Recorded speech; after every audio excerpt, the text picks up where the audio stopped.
Live from Chatterbox Sports Studios, it's Off the Bench with Thom Brennaman. That is a big league intro, not for a big league guy. Good morning. Welcome to Off the Bench, presented by United Dairy Farmers. Went and got me some United Dairy Farmers coffee this morning, and I'll tell a little story about them a little bit later in the show.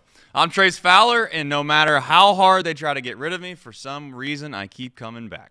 I'm like the old dandelions, at least in my yard. I'm not sure about yours, but those dandelions in the spring, they get up like 3 foot high. You chop them off, you think they're gone, and the next morning they're just right back like a foot longer. I've never seen a plant and or any kind of species bounce back like a dandelion. So be a dandelion if you're ever down. You know where to find us. We do this every single day. If you don't, I'll remind you. You can find us on YouTube, Twitch, maybe, Facebook, maybe.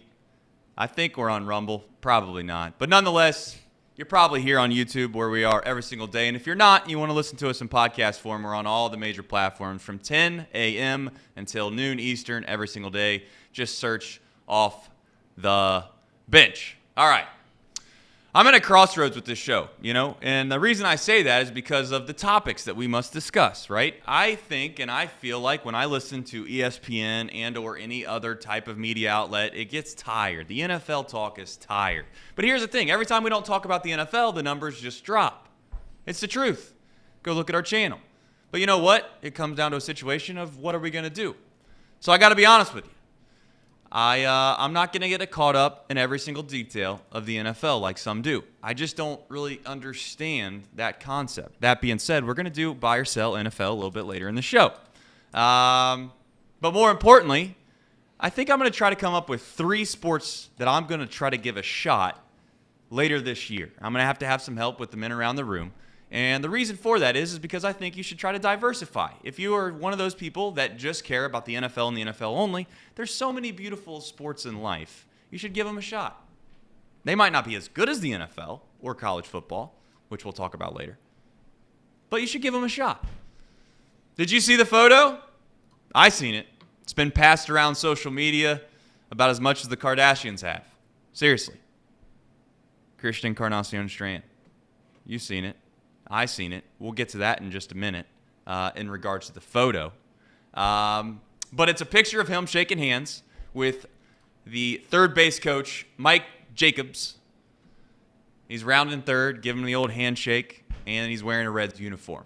Many have felt like that was a signal calling for him getting called up. And I'll tell you why I think there's 2 things that go with that. One of them, as I said, Mike Jacobs is now coaching in Louisville. Was it a clever thing that he's kind of given Jacobs a handshake? By the way, I don't know if it's Jacobs or Jacoby. I'm assuming it's Jacobs. But anyway, he's giving him a handshake. But he's in Louisville. So maybe that's the telltale sign. Number 2, I'll get into in just a little bit why I think it's actually the most telling as to why I do think that he's probably getting called up. If it's not, then it's just a bunch of big drama, and we'll just wipe it off. And if nothing else, it's something great to talk about on a Thursday in the middle of May on a sports talk show. But the Reds did drop the final game of the series, 7-1 to the Padres. All right, and they have an off day before they begin a homestand with the Chicago White Sox. What does the lineup look like with CES in it? Does Matt McClain get brought up? Have you ever heard of a guy named Andrew Abbott? If you've watched Luis Cessa pitch enough, you probably should know who Andrew Abbott is. And I think it's time for him to make that drive right up Interstate 71 with the rest of the game. And we'll get into that in just a moment. Other news, I told you football's around the corner. January 2025 and 2026 has something special for you. At least if you enjoy watching football on television, and based off the ratings on this show and every other show and every other rating metric in the entire world, you probably do enjoy that, right? So here's the deal. College football playoffs expanding in 2024 and 2025. There's 12 teams, right? And there's 4 rounds of competition. Due to the pre-existing schedules and scheduling challenges, the playoffs will be spread out, pushing the action deep into January. Title games on Martin Luther King Day, otherwise known as January 20th, And this has generally been a time in the sports calendar where the NFL is just strictly dominated, right? That's the only thing on television, but not anymore. The result, combined with, like I said, previously expanded playoffs, 14 teams, and now we're going to 12 with college. It's the never-ending experience of football viewing we've never had before, right? Namely, college football will stage its 2 semifinal games on Thursday and Friday evenings prior to the NFL's Wild Card weekend, which sees 6 games played in 3 days. The result, Thursday, January 9th, the CFP semifinal. Friday, January 10th, CFP semifinal. Saturday, January 11th, 2 NFL playoff games. Saturday, January 12th, 3 NFL playoff games. Monday, January 13th, 1 playoff football game. That's 5 games in a row where it's win or die. That is awesome. And if you complain about that, then I don't know what to tell you. Because at the end of the day, more football is better. Imagine slamming your hand on the table and complaining about how there's too many blowouts and there's already too many teams in the playoffs. We already got 4 and half of them aren't any good. That's dumb. You know why? Because more games leads to more opportunities to see an incredible moment, an iconic situation, things that we'll talk about forever. Reed brought up a good point the other day. Not that Reed brings up many good points, but he asked a simple question, right? When was the last time that a major franchise league made a decision to expand the playoffs or make a huge rule change, and we all just decided, you know what, that's terrible. It's horrible for the game. So the top 6 teams are obviously going to have an advantage in this playoff with college football, right? 4 and if this is me just going off the dome here, which is probably a bad idea, but 4 are going to get a home playoff game and 2 would get a bye. I'll be corrected in the chat immediately if I'm wrong. And I will correct myself over the show if not. But two losses now in college football probably get you what I would say in that realm of possibility of getting a home playoff game. 3 losses means you're probably out. 2 losses mean you're probably in. 1 loss means you probably have a home playoff game. 3 losses means you're probably out. I love it. I complained on this not same show, but I complained last year at this time about the whole expansion of college football playoffs because I thought we would lose the integrity of the regular season. The fact that they have on-campus games now makes it to where I think it's a big deal, right? And like I said before, when have you ever seen a major sport make a rule change and or add people to a postseason or add teams to a postseason and you complain? And it hasn't happened. It's not going to happen. So I think what it does is it makes playoffs a realistic opportunity for many teams. You look at a team like UC, for instance. UC made the playoffs when there was only 4, right? But that was an anomaly. We all know that. The chances of that happening again, if the rules stayed the same, was going to be slim to none. And Slim probably left town, as they say. All right. No one cares about bowl games either. I don't want to hear about it. No one cares about them. You can say whatever you want. The only people that care about those games are degenerates like ourselves, and the only reason we care about those games is because we're allowed to have action. And you can have action in other ways. You can make them we don't have to worrying about or acting like we care about a mayonnaise bowl. All right? Also, is Deion biting off more than he can chew? We'll get into that in just a minute. But finally, probably the most important thing that we'll do on this show is we're going to rank the MLB logos. Which ones are the best? Which ones are the worst? We'll wrap the show up with Tracy Jones. That's if he realizes that I am not hosting this show and he just pops in here thinking he's going to talk to Thom and surprise, it's going to be me. But first, go around the room. Gentlemen, thank you for coming in here and helping be my crutch today, and we'll get through this together. Trace, we're just happy to see you behind the mic again. Oh, I bet you are. Well, I mean, you do have Chatterbox Reds, but we're just happy to see you on the daily the midday content, I should say. Late morning. We're just happy you're back. Right. Well, I appreciate that. Yeah. Thank you, Reed. I don't know how to take that. Paul, Casey. What's going on? How we doing?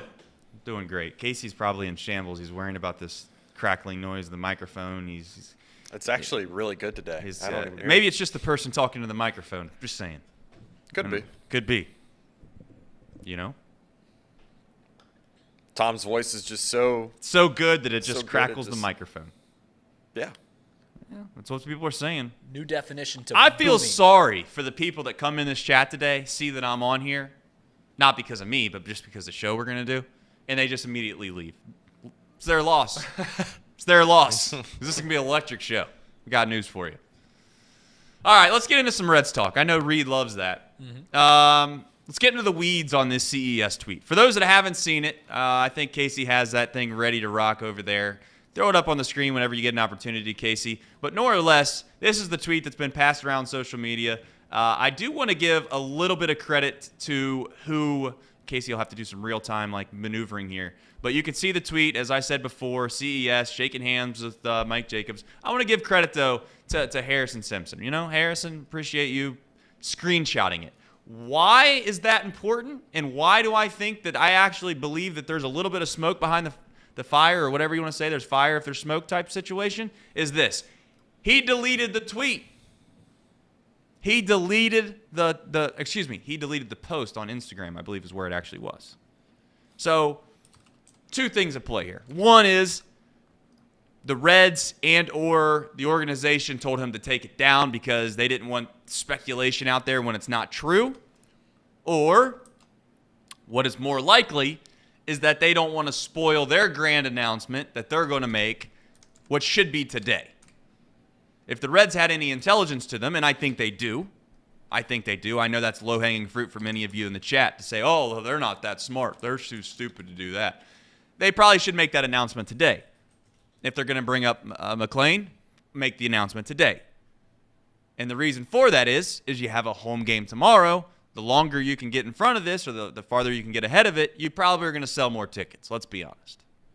Now, how much that actually moves the needle, guys, we'll get into in a second. I don't know how much that moves the needle. If the Reds sold 10,000 tickets this weekend, right, on Friday, tomorrow, or they sold 30,000, I know that's a decent amount of money, but in an organization like the Cincinnati Reds, I wonder if that even moves the needle. I wonder if that's like something that they even if they even care about that. Do you think? Genuinely. I genuinely don't know.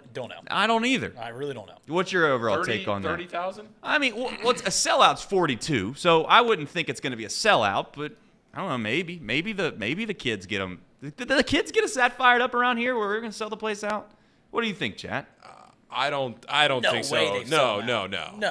We're not going to all of a sudden turn into like San Diego overnight. Well, I'm not saying that. Okay, let's do a poll then. Let's have fun on this show. Okay. If the Reds bring up CES and McLean and they announce it by noon today, will they sell out their Saturday game? Oh my God, no. No. 20. I don't know if they'd sell. Yeah. I would bet that they would go under 30. They won't get 75% of the capacity at that place. This is where when you're in the weeds, when you're like me. Saturday is a nice day. Saturday's FC Cincinnati. They won't. People go to FC. Whoa.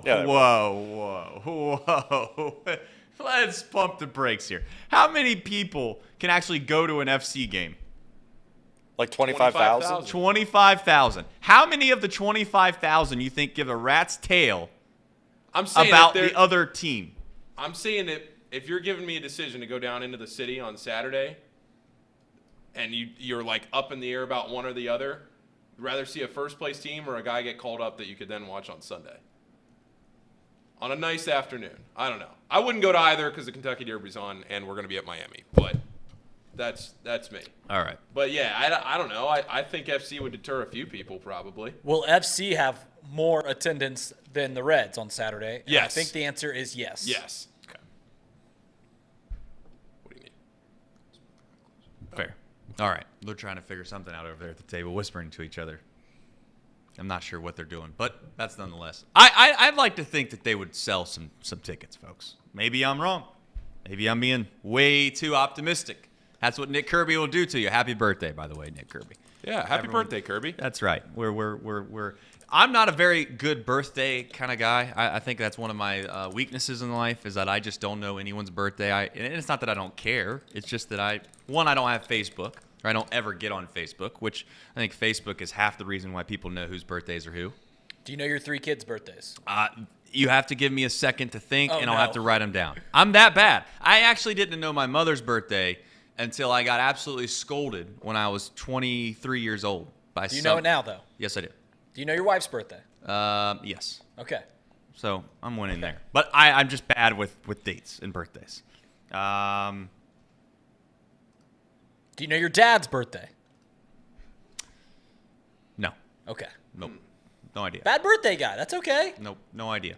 So, Nick, I probably should ask you when your birthday was when we started our show, but nonetheless, happy birthday to you. I'm glad I figured it out today.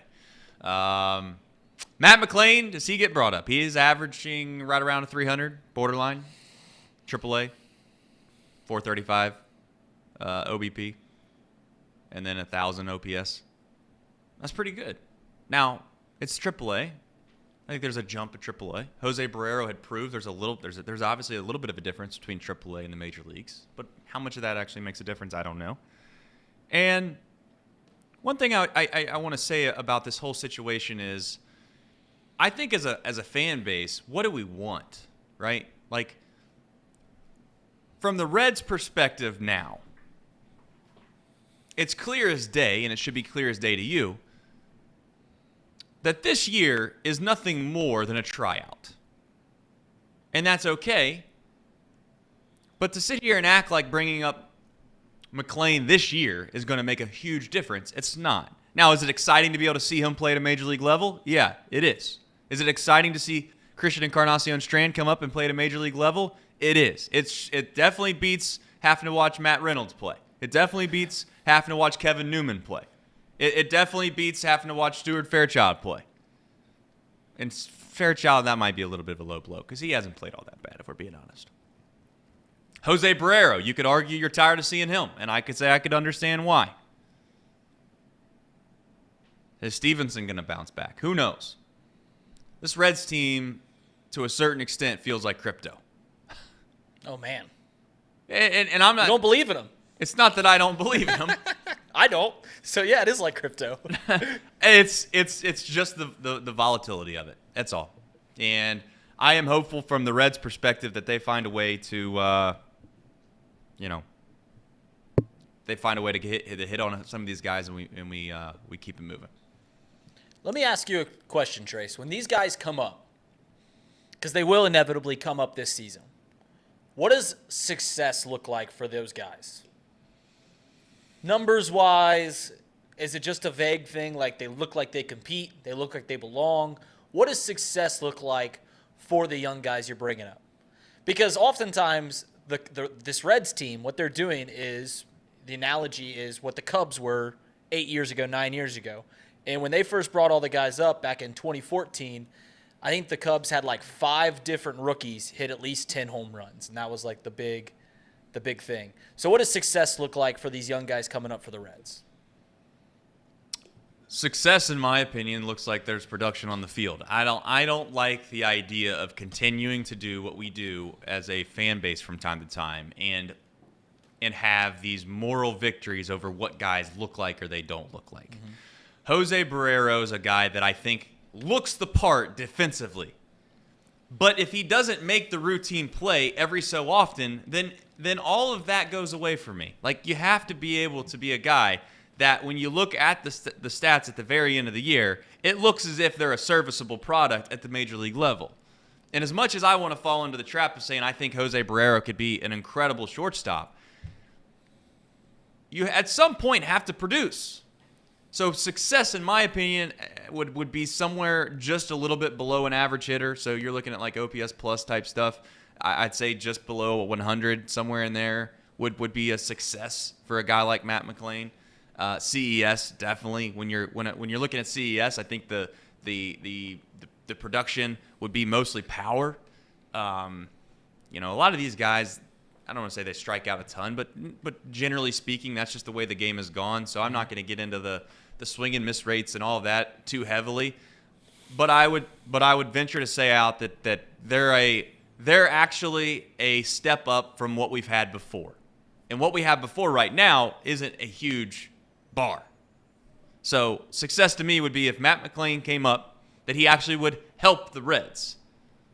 And same with CES. He comes up and he actually helps the Reds. He's better than what we had before, bar none. Like, I don't want McClain to come up and produce like Kevin Newman. Right. And then you're like, well, next year he's going to be better. He's got to be to where you think, in my opinion, that Jonathan, you're not going to be NL Rookie of the Year, but Jonathan India is a guy that you would say hovers around, and I'm not saying he's an average player, but for all accounts, Jonathan India is an average, a little bit of above average player in this league. Right. He won defense definitely hurts him. Defense does hurt him, but he won Rookie of the Year. So I'm not suggesting that you have to win Rookie of the Year to be quote unquote a success. However, I do think that you have to be producing. Spencer Steer is producing. You were a big Jose Barrera guy before he came up, and obviously he hasn't panned out to the minor league success. He has not shown that in the major leagues, but he has played a little better. Do you think that he might be a guy that has a long career in the majors, not just with the Reds, but do you think he might bounce around from team to team? Do you think he has established himself as a major league talent, Jose Barrera? Not yet. I think the only way that Jose Barrera sticks in this league is if he becomes the defensive, exceptional defensive player that we all think that we have, and or he shows at times that he could produce. Alex Gonzalez comes to mind, right? Yeah. Like, that's the type of player that I think. And again, that's high praise. You throw out Alex Gonzalez, it's that's one of those things where I try to not. It's not. I'm not even trying to be disrespectful to Alex Gonzalez because Alex Gonzalez is a hell of a carear. Right. It's not like that's even a slight. Right. But I almost think sometimes like that's the ceiling for Jose is a Alex Gonzalez, a guy that you know what you're going to get at shortstop. He's going to pick it. He's going to probably be a little bit of a below average hitter. You're not going to get a ton of power, and he is the Tucker Barnhart at the shortstop position. I'm trying to think, like, would Alex Gonzalez even make it in today's game? Like, these defensive first shortstops seem to be few and far between in the majors anymore. Like, a borderline Hall of Fame guy. I don't think he's in the Hall of Fame, but he's not in the Hall of Fame. I don't think he ever should be, but some people say he should be. Like Omar Vizquel, who's a glove first guy. Yep. Alex Gonzalez, who's a glove first guy. Do those guys even have a spot in the majors anymore, the way that the game is played? It's hard to make the argument that they should. Right. It's hard to make the argument they should. I hate to say this, but I don't think that I don't know how much value you can't speak out both sides of your mouth either. And I will be fair in saying that I've been critical of Jonathan India and his defensive abilities at second base. So you can't field your whole entire roster with a bunch of guys that are below average defenders. Defense seems to matter. I think it does matter. Especially when you got pitchers on your roster perhaps that aren't huge strikeout guys. Now, it just so happens that the Reds extended and have an ace that is probably one of the highest strikeout type guys in the league in Hunter Green. I would just enjoy the fact that if the Reds found themselves in a position where center field, second base, shortstop, and catcher, they were relatively average or above average defenders, and then outside of those positions, you got to find guys that can swing the bat. And that's where CES is for us. I mean, as a Reds fan, CES is probably, in my opinion, more exciting for me to see him come up than McLean. I know McLean's been this hot name, and everybody's excited, and they want to see him. And I've said it from the start, from spring training. I think McLean's a big league hitter. You watch him in the box, and I know spring training's a little weird because sometimes you're facing guys that are actually going to play in the big leagues, and sometimes you're playing guys that are going to start in Double-A. So, to be fair to that whole situation, I don't know how much stock we should put in McLean's success at the spring training. However, I still feel as if CES could provide this team with something that it desperately needs, which is power and somebody you fear in the lineup. And we don't have that right now. I mean, the Reds, you look up and down this roster, this lineup on any given day, and there's a reason we're scoring 1 run, 2 runs, 4 runs. It's because we can't hit the ball out of the ballpark and or hit extra base hits. CES can do that. CES is one of those guys that can miss hit a baseball, and it can still go 415 feet. There's not many guys that can do that. David Brown brings up a point about having competitive at-bats. I think McLean does that about as well as anybody. He competes. And that's why he walks a lot. Guys that walk a lot compete at the plate. Joey Votto is the best example of that. Everybody wants to act like Joey Votto walked just because he took a lot of pitches. Joey Votto walked because, he was very plate. He had a lot of discipline at the plate, but he also had an approach. He didn't give himself up. He didn't swing at bad pitches. He knew what the count was, and he knew, what he wanted. And a lot of times, that's what I say when guys are major league hitters or they're not. I think Stevenson is a major league hitter. I do have some concern with Stevenson, thinking he has to produce all of this power, and now it's turned his focus into being a guy that's just looking like he's trying to pull everything, and you lose sight of just being a hitter. And I'm not saying that's the only reason that Stevenson's struggling, but for whatever reason, I don't like the concept of changing guys either. That's it. I don't like the side of changing guys.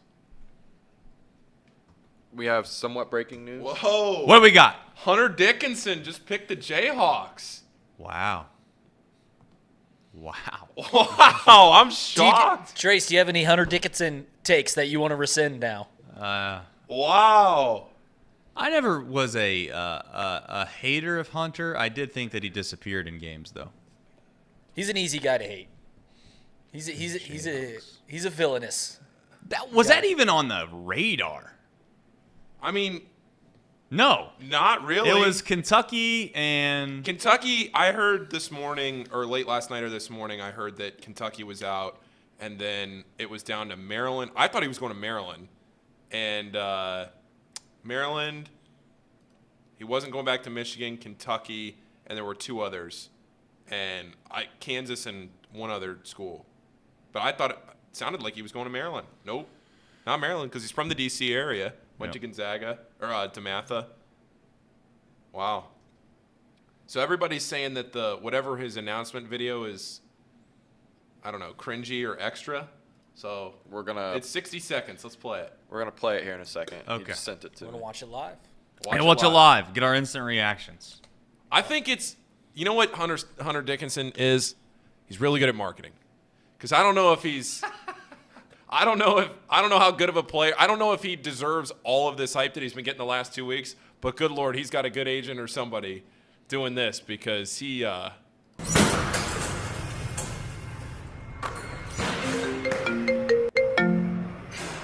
what's up? Hunt, what's the hold up? You got players, coaches, you got the whole world waiting. Yeah, right. Oh, the whole world. That's not the way you answer. This decision might even been harder than the first one coming out of high school. You know, having all these coaches hit you up again. You know, then again, it was also kind of easier in a sense, been going through it and stuff. But I'm just really glad it's over now.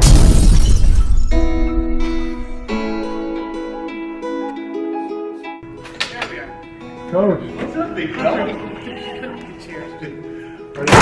I am fantastic. How are you doing? Good, good. Good. I just wanted to tell you that I'm going to come play for you next year at Kansas.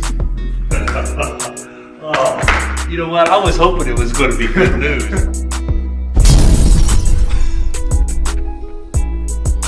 I mean, he's got to be self-aware about that, right? He has the worst uniform that Kansas wears on, too, right there. Whoever made that edit should be embarrassed. The sunflower jersey's just not it. I don't know what to say. I mean, am I excited? I don't know. I got to process all this. Not a fan of the video. Gotta say that. He's got to be like, he had to have known that was a cornball tweet. He had to have known. It's too well produced, right? Yeah. That's what seems odd about it. It's like they... Also, to say the whole world's waiting on it, dude, come on. The whole world? That's what I'm saying. Like, he's like a fringe All-American. Like, he's good, but he's not. He played with two or three NBA guys at Michigan and didn't make the tournament, and now he's just. I'll give him the benefit of the doubt. I think he knew it was corny. He had to have known that was corny. I don't think he did not. I don't believe that for a minute. He's in there. He's riding in the car talking. I don't think he's that funny. Absolutely not. I'm not going to give. Casey's too nice of a guy for that one. I'm not giving him the benefit of the doubt. He thought that was sweet. He's like, let's go make an edit. Let's make this look real nice. He was standing behind the guy editing it. He was like, yeah, put this in, add that. Yeah, he thought that was He good. has some manager at Michigan that is like, dude, I think I'm good at Adobe. I can start somehow convinced Hunter, like, dude, I've got the perfect idea for your announcement video. And that's what he came up with. We're going to break glass, and it's going to shatter through to a Kansas jersey. Is that Hunter signifying that he shattered the glass ceiling? Yes. That's not really what they're trying to say, is it? No. No.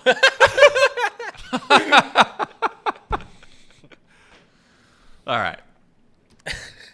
Paulie, go down on the scroll. Yeah, right I got there. you. Congratulations to your Jayhawks. Yeah, I don't know how to feel about it. I don't know how to feel about it. I'm not sure if that's a guy that I'm going to end up not liking, or if it's a guy that ends up playing great. I'm sure I'll end up enjoying watching him play, and I know that he's got the talent. I think that means one thing though for Kentucky. He was going to go to Kentucky unless Oscar Tshiebwe was coming back. I don't know if it's been announced. I don't believe it's been announced. Oscar Tshiebwe has not decided whether he's going to go or come back. I think he's coming back. Well, that's us thinking that. That's not Yeah. him announcing it. I think that Dickinson going to Kansas instead of going to Kentucky has proved that he is coming back. And why wouldn't Oscar Tshiebwe come back? Let's be honest. He has nowhere else to go to a certain extent to make as much money that he would make at Kentucky anyways. And why not play in college again? You know? That is unless you play at a program like Xavier and they don't want to come back. It's true. Couldn't have said it better myself. All right, let's get in Deion Sanders for just a second. This happens at every program. Everywhere in the country, this happens. And whether or not you like it, or whether or not you think that it's right, or whether it's morally ethical, or it's the right way to go about it, he's doing what a lot of other college coaches do. And that is, quite literally tell guys that they're not going to be able to play at this level or their program, and they're going to have to go find somewhere else to play. This happens all the time. And there's a reason the transfer portal has a significant amount of people in it, because it's not only become an easy way for guys to leave for players wanting to leave, but it's become an easy way for coaches to push players into it as well. This is a two-way street, guys. Everybody I always hear talk about, oh, look at all these guys. They're just flaking out. They're leaving. They're soft. I don't think it's as much as you think it is. I think a lot of times coaches get these guys in locker rooms or they get them in their office and they tell them, you have a scholarship that we think is very important. We need that scholarship back. What can I tell you to get you to leave? And then there's always this good cop, bad cop thing. I know this to be a fact. The head coach comes in and says, you know, it's probably not going to work out here. You're going to have to find somewhere else to go. That kid enters his name in the transfer portal. One of the assistant coaches acts like they're a little upset that they're leaving because they don't want to make it seem like everyone in the locker room was saying, we need to get this guy the hell out of here. That happens. Happens every program in the country. Deion Sanders is probably doing a little too much, in my opinion, but he's doing the same stuff. So if you want to sit here and act like what Deion's doing is BS, it happens every single program, every single one. Some maybe a little more than others, but I can promise you this. If you go to UC basketball, or you go to Xavier basketball, men's basketball that is, and it might happens in the women's game as well. I don't know the women's game as much. However, if you look as if you're lost and or you're not going to play, you are asked to leave in the nicest way possibly possible. But you're literally being shown the door. And if you don't leave, it will be hell. You are going to be running. You're going to get yelled at. You're going to have every coach imaginable, not literally being negative and disgusting to you on purpose, but they're going to make your life hell. That is what it is. If you want to stick it out, it's your right to do so. But I don't blame these kids for entering the transfer portal because they're already dealt a hand. When the coach looks at you and tells you that you're probably not going to be able to play at this program, it's going to be really hard, Reed and Paul and Casey, to win them back over. You're going to have to be unbelievably exceptional. It reminds me a little bit of a guy that gets drafted in like the 26th, 27th, 28th round back in the day of MLB, where if you don't become like an absolute stud, you're going to be released in no time. And I get people, AJ in the chat, saying Deion's all about Deion. I think Deion is about Deion. There is an ego there. But my main point about it is that Colorado football is being talked about for the first time ever. You can't have it both ways. You can't say Deion should be all humble and, you know, he shouldn't really do all this. How is he supposed to win How's he supposed to shift the narrative and get attention on himself if he's just Satterfield? I got a question for you. If Satterfield goes to Colorado, you think he has any chance in hell of winning? No. Zero chance. If Deion Sanders was at UC right now, I'm here to tell you that every single person in this city, in the entire country, would have their eyeballs directly on UC. And I can tell you right now, you probably didn't watch the spring game, oh, by the way, Colorado sold out. You probably have no clue who the starting quarterback's going to be for UC unless you're a diehard fan. You could care less about UC football right now unless you're a diehard fan. Deion Sanders would have changed that instantly. You can say he's going to be a success. You can say he's going to be unmitigated failure just based off of his attitude and his ego. But I'm here to tell you that at the end of the day, Deion Sanders is going to prove some people wrong. He's going to prove some people wrong. And some people are going to have to eat some crow. Because all he's doing is he's getting rid of all of what I would call some of the bad eggs right now, and he's just doing it flamboyantly. But he's not doing anything different than every other college football coach in the country does. Nothing. You go into a program that hasn't won in a decade, you think you're going to keep all the guys that were there? No.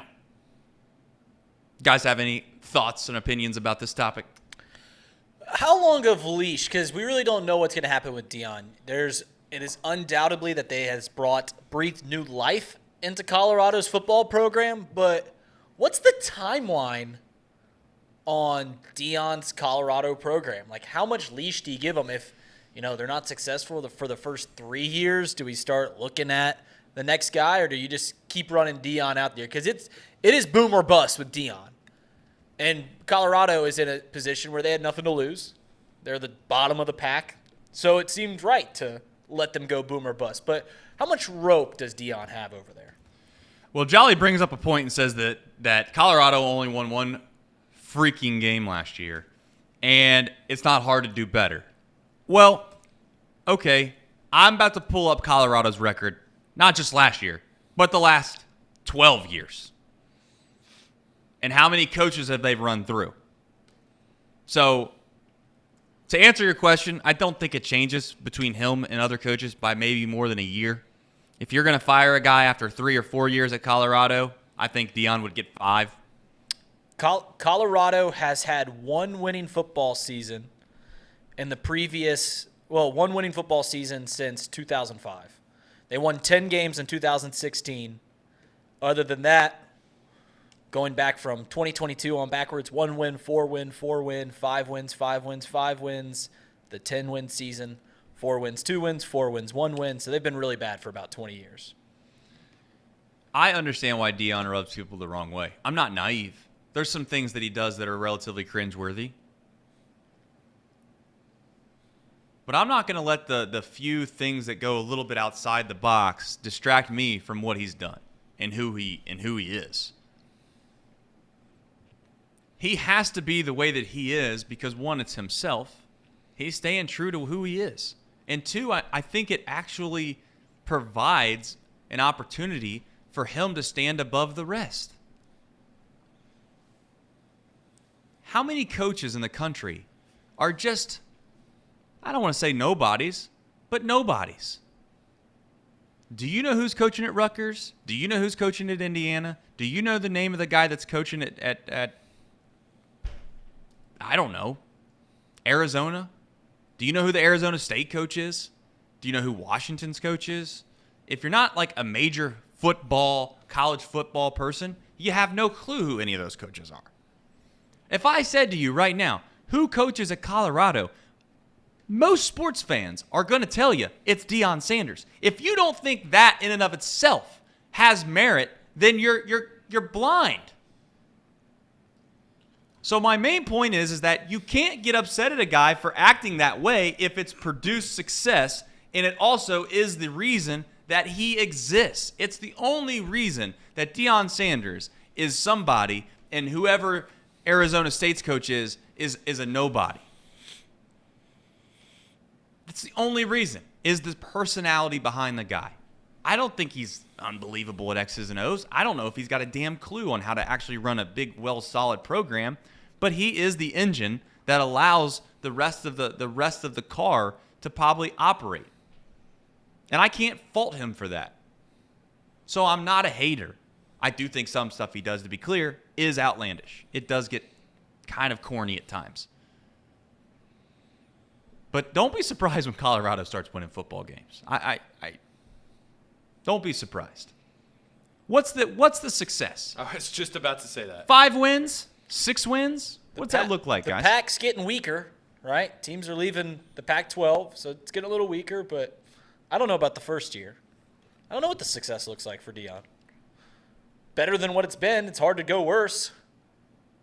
Are we going to let Deion do what he did in his playing days and let him coach the Reds and be Colorado's head football coach? We going to let him double dip? You want the passion.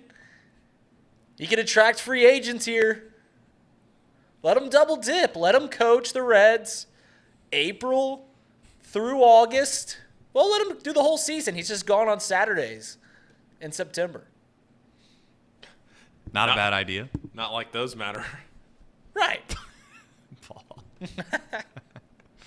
Oh, brother, we're down bad. Sir Boy's saying he's top 25 success. That's I don't know if that seems impossible.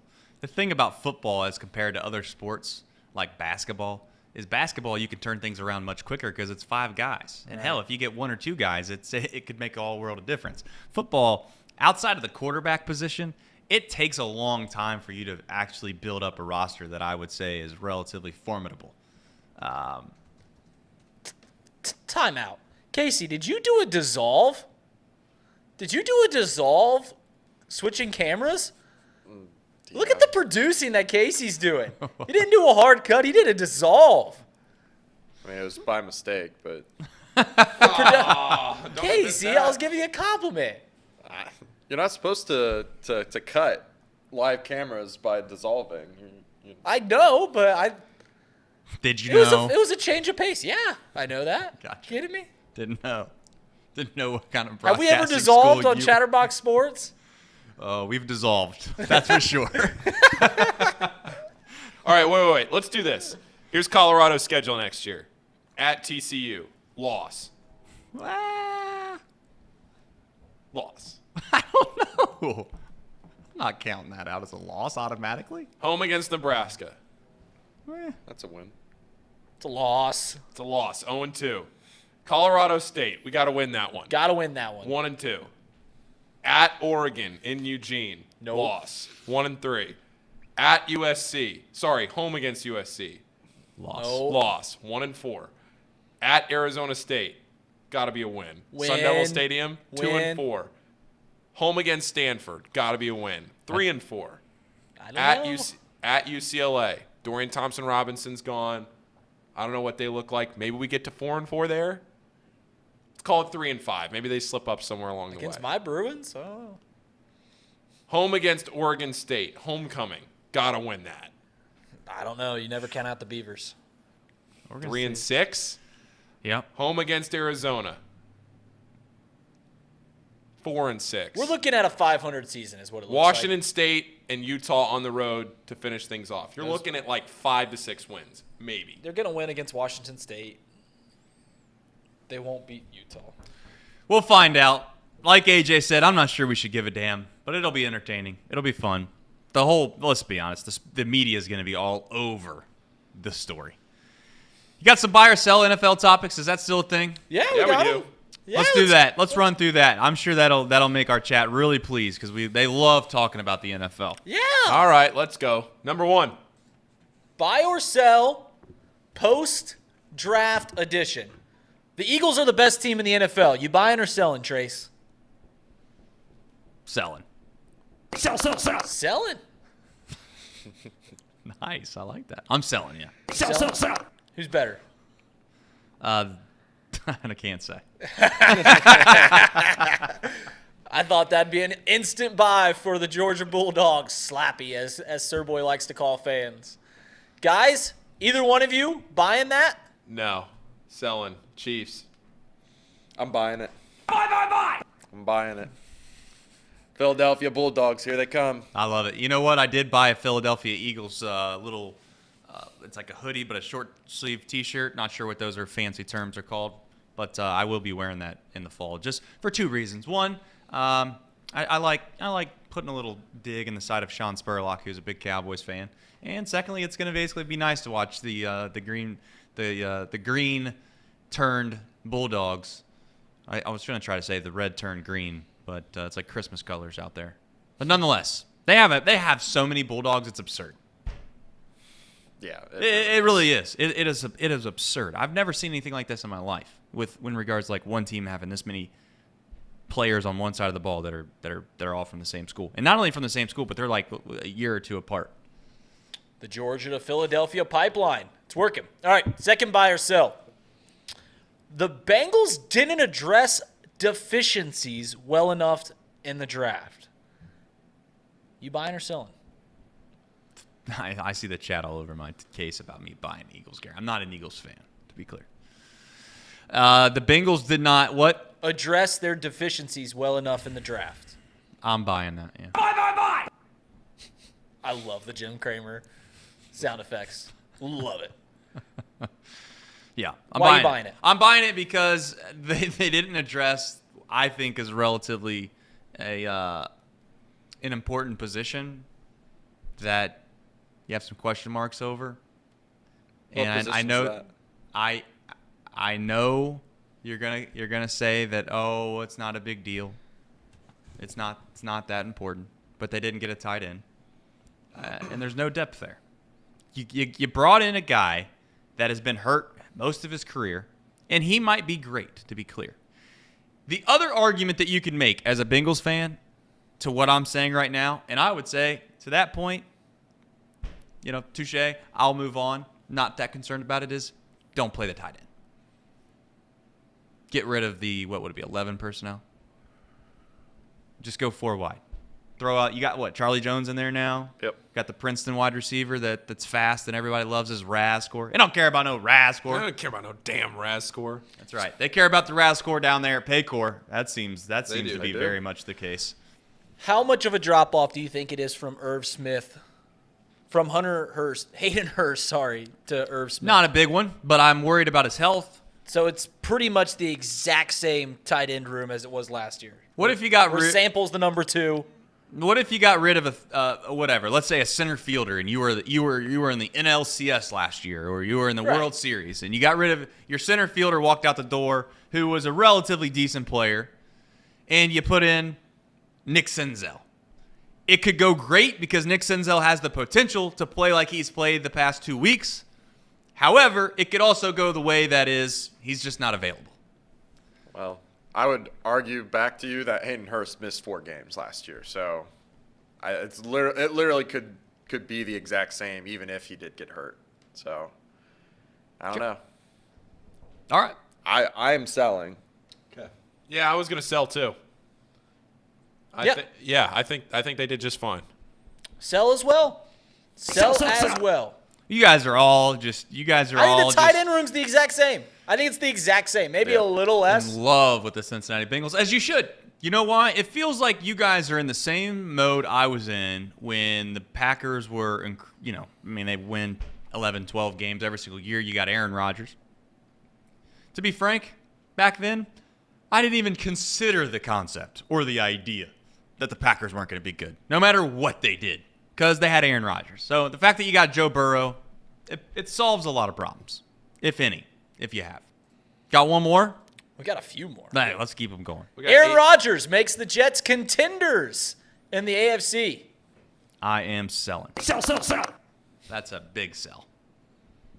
The Packers just fleeced the Jets. You guys don't get it, do you? Everyone wants to sit here and act like Aaron Rodgers is just this. He's the big-time quarterback. He's not that guy anymore. I love him. In fact, Aaron Rodgers is my favorite all-time professional athlete that I've got to watch. He provided me so many joyous moments that I will always be indebted to him. Like he genuinely was like watching the best version of whatever you could possibly be at a position for 4 or 5 years in a row. I've watched him every single game, and I get people might not like him because of the hair, because of all of the nonsense that happens in the offseason, the situation with his parents, the whole dating the superstars, and then all of a sudden it did feel like a lot of drama. But when you sat down on a Sunday for 3 hours and you watched Aaron Rodgers, you inevitably would turn on the Sunday night football game like I would after that and watch two other quarterbacks play, and it was hilarious, the difference in how good Aaron Rodgers was and the other guys. And for my money, I don't think there's ever been a quarterback that has played that position at just that position as good as Aaron Rodgers has ever played it. I'm biased. I get it. Tom Brady's the GOAT. I'm not naive to that. But if you took Tom Brady and you put him in Aaron Rodgers' shoes and you put Aaron Rodgers in Tom Brady's shoes and you asked him to do the same stuff, Aaron Rodgers would be able to do it. It's almost like football is a team sport, and sometimes you really can't use the argument of what a team did to back up what an individual player did. And Aaron Rodgers, as I've said before, one of the best quarterbacks I've ever seen, if not the best. So for me to sit up here and tell you that he's not that guy anymore, and I don't think he's going to move the needle a significant amount for the New York Jets, I guess is what I'm saying is that should mean something to you. He misses throws. You're going to see it. He's going to miss throws. And you know what? I can't wait to hear everybody complain and say it was somebody else's fault, because that's what they were doing all year last year to me. Oh, well, it's his young receivers. He lost Davante Adams. Well, Davante Adams went to Oakland, and next thing you know, the guy that he had, that he got shipped away halfway through the year. So Davante Adams, that's why he's not playing well. No, it had nothing to do with Davante Adams. Maybe a little bit, but it had little to nothing to do with Davante Adams. Aaron Rodgers is just not that guy anymore. And I can't wait.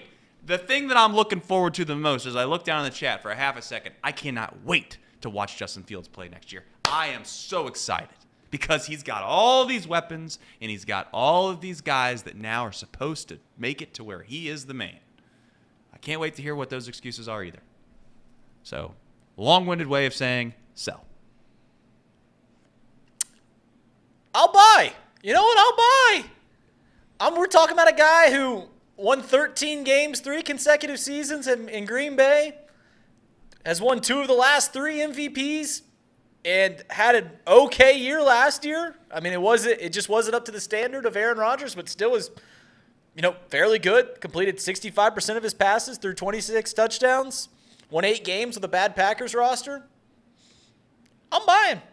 I think the Jets and Aaron Rodgers are going to work well, and I think a new change of scenery. I think more than anything, Packers fans were just tired of Aaron and all the drama surrounding it. He takes a first. They put up with the drama when he was winning.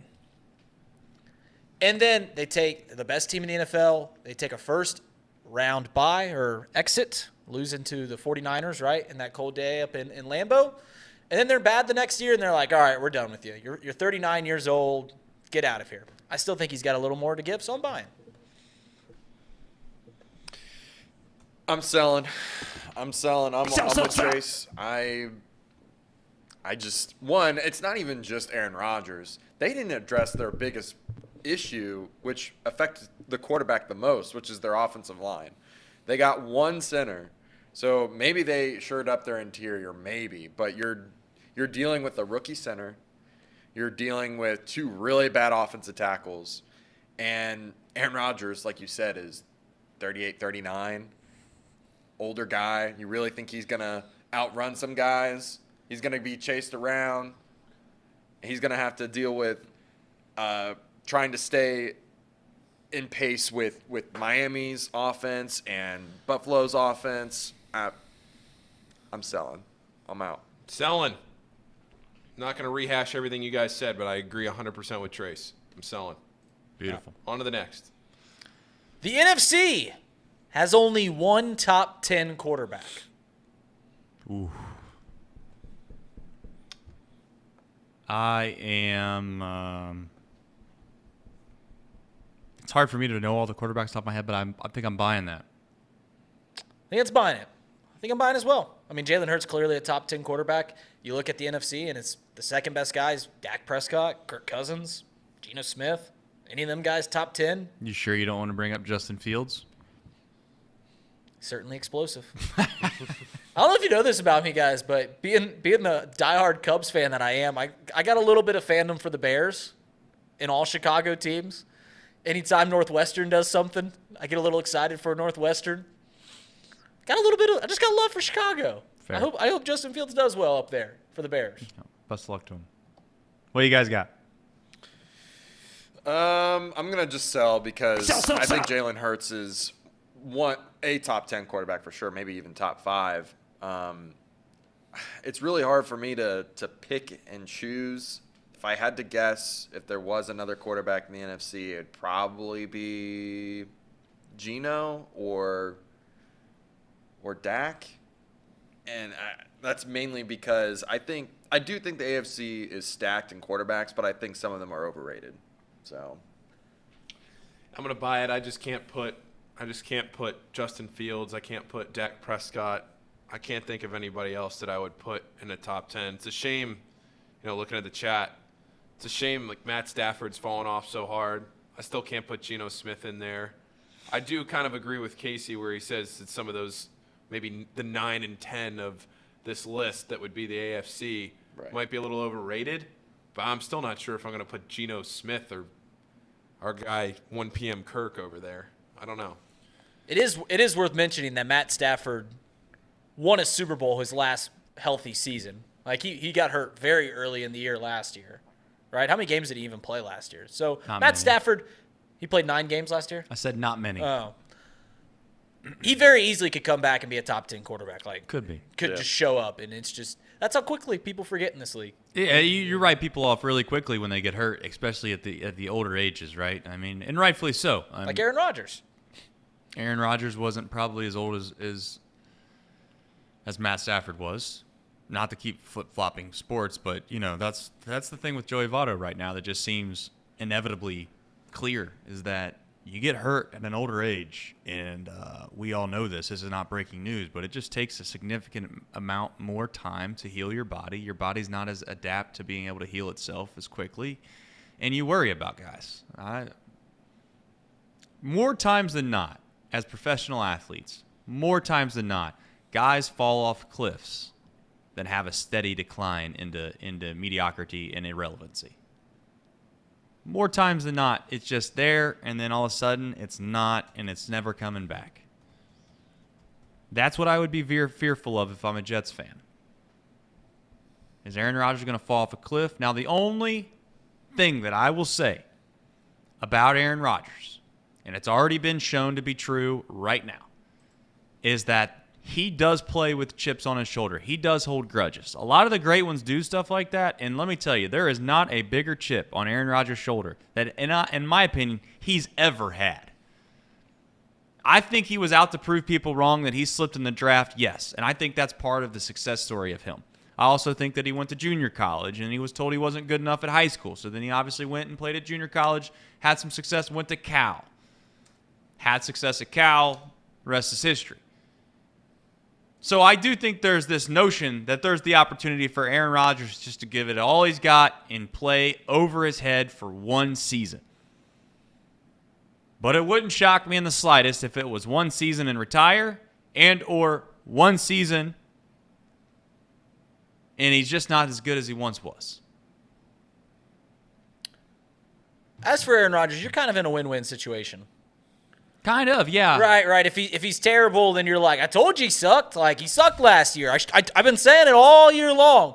But if they win 13 games and are the top 10 in the AFC, you're like, you just get to cheer for the guy you've cheered for the past decade and a half. That's very true. It's a win-win for Packers fan. It's a weird spot to be in as a Packers fan, if I'm being frank, because next year we get the number 1 pick for the Jets. I would like to see them stink. And if they're going to stink, I'd like to see them so bad you get a top 5 pick out of it, which would be icing on the cake.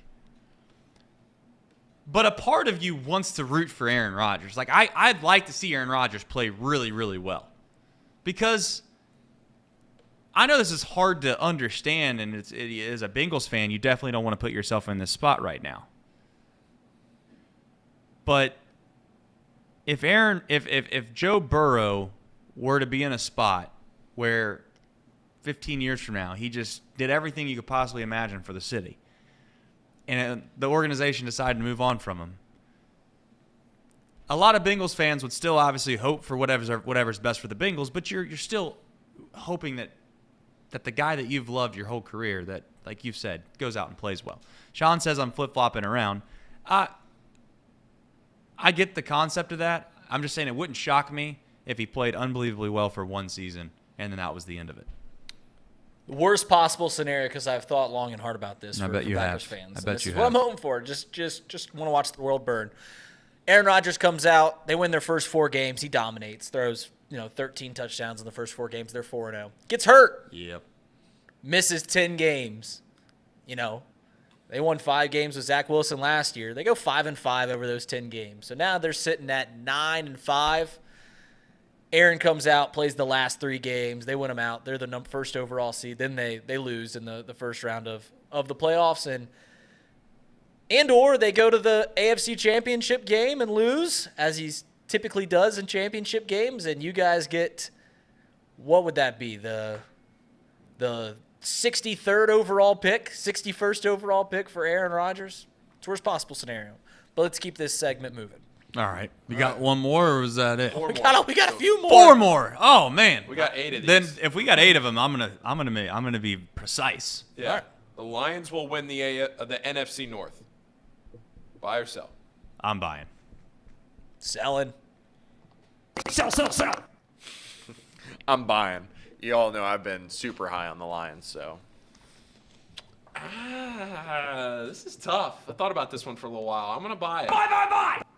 I'm gonna buy it. I'm not as high on the Lions as Casey, but I was also wrong on the Lions last year. I thought they'd win 2 games, so they won a lot more than that. How could you? I mean, that's just part of not watching them a lot, then, and that's fair. Well, they to be started fair to 0-6, and I thought I was. Well, I guess they Onto were something. 0-6. Yeah, I thought I was onto something, and then I just didn't believe in Dan Campbell at all.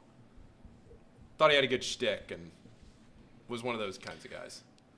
The Lions, Casey, we're in a little bit of a weird spot, man, because they were set up for success, and then all of a sudden now, like they had their number 1 draft pick get depleted. They got a bunch of scandals going around with guys getting kicked off the team because they're gambling. I'm not too concerned over that. I think it does stink about Jameson, but I thought you were gonna go with spent a running back. I knew 12 you. picks. I seen your lies light up over there because you thought you put me in a booby trap, and then I was gonna say that they reached on Jahmyr Gibbs. Yeah. But no, they did not reach on Jahmyr Gibbs. They decided that was a priority, and they wanted to go get it. See if it works out for them. It's going to be a damn shame when Jahmyr Gibbs is like the NFL Rookie of the Year. I'll have to eat my words then. Ready? What'd you say? I'm selling. Okay. Bears or the Vikings, who won 13 games last year. People forget that. All right, next one. The Seahawks are contenders in the NFC. Like, as in, like, to Super Bowl? The Super Bowl. No. Sell that. Three teams in front of them. What? You got the 49ers, Eagles, Cowboys, all probably better rosters. Yeah. Packers. Lions. Yeah, this is an easy sell. Sell. Yeah, I'm just not what do you think, Keith? I don't know, guys. I mean, they're gonna. What are we defining contenders? Because they're definitely making the playoffs again. Contenders is playing in the championship Shot game. to win the NFC Championship game. Yeah. I think there's a shot. I'll buy. I think there's a shot because I think last year was their way of learning how to win. They have a new quarterback there. He played really, really well. They had 2 rookie tackles. They're going to be on their second years. Going to have more development time, be able to potentially stunt the 49ers pass rush. But, I think if it came down to it, the likely scenario is that they're facing the 49ers in the championship round. And if that were the case, then I don't think they would move on. But very low chance. But I'm going to buy because of that low chance. Everett says the NFC's trash, so he just said bye. I can't disagree with that. Yeah. The weird thing about that whole NFC is trash argument is I just wonder if we inflate teams because of their quarterback. Sure. And I get that. The quarterbacks win. They do. I can't argue that. However, I think sometimes we act like certain teams are just better than they really are because of who they have at quarterback. I go back to the situation with the Bills last year. I just wonder how good the Bills actually were. I genuinely don't think the Bills were that good. I would agree with that. So Josh Allen's great at times. However, if again we put the Bills on a pedestal just because of Josh Allen, and maybe we should. However, there's teams that I know for a fact in my mind that would, if they played a best of 7 series in football, which I know is not a thing, but if they did that, I think that there's 2 or 3 or 4 teams in the NFC that would just manhandle them, win in 5 games. So, and the Eagles might be the best team in the NFL. So the whole NFC thing can get a little out of hand at times.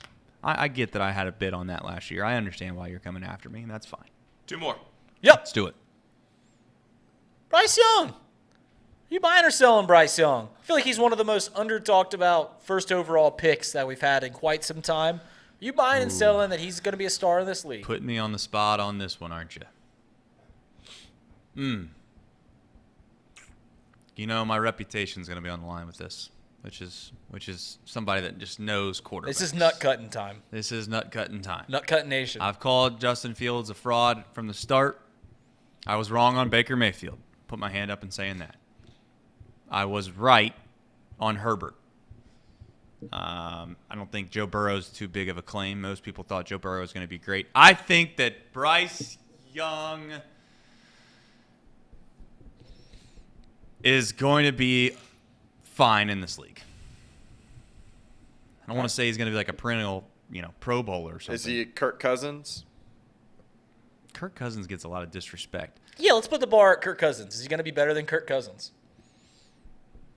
I think the easy answer is saying no, statistically, speaking. It's hard to be Kirk Cousins. Kirk Cousins is actually pretty damn good. But I will say that he's going to be just about as good as Kirk Cousins. Okay. I'm buying. I'll buy Bryce Young stock. I'll buy it now. Give me Bryce Young will be a star in this league. Buy. Yeah, Jim, thanks. Yeah, I'm going to sell on him doing something this year, but I want to reserve the right to buy later. I'm gonna buy high when no stock options. No stock options. Well, if I had to make a choice right now, I'd probably sell just because the team around him is miserable. I'm gonna buy, but I'm gonna ask for the gift receipt.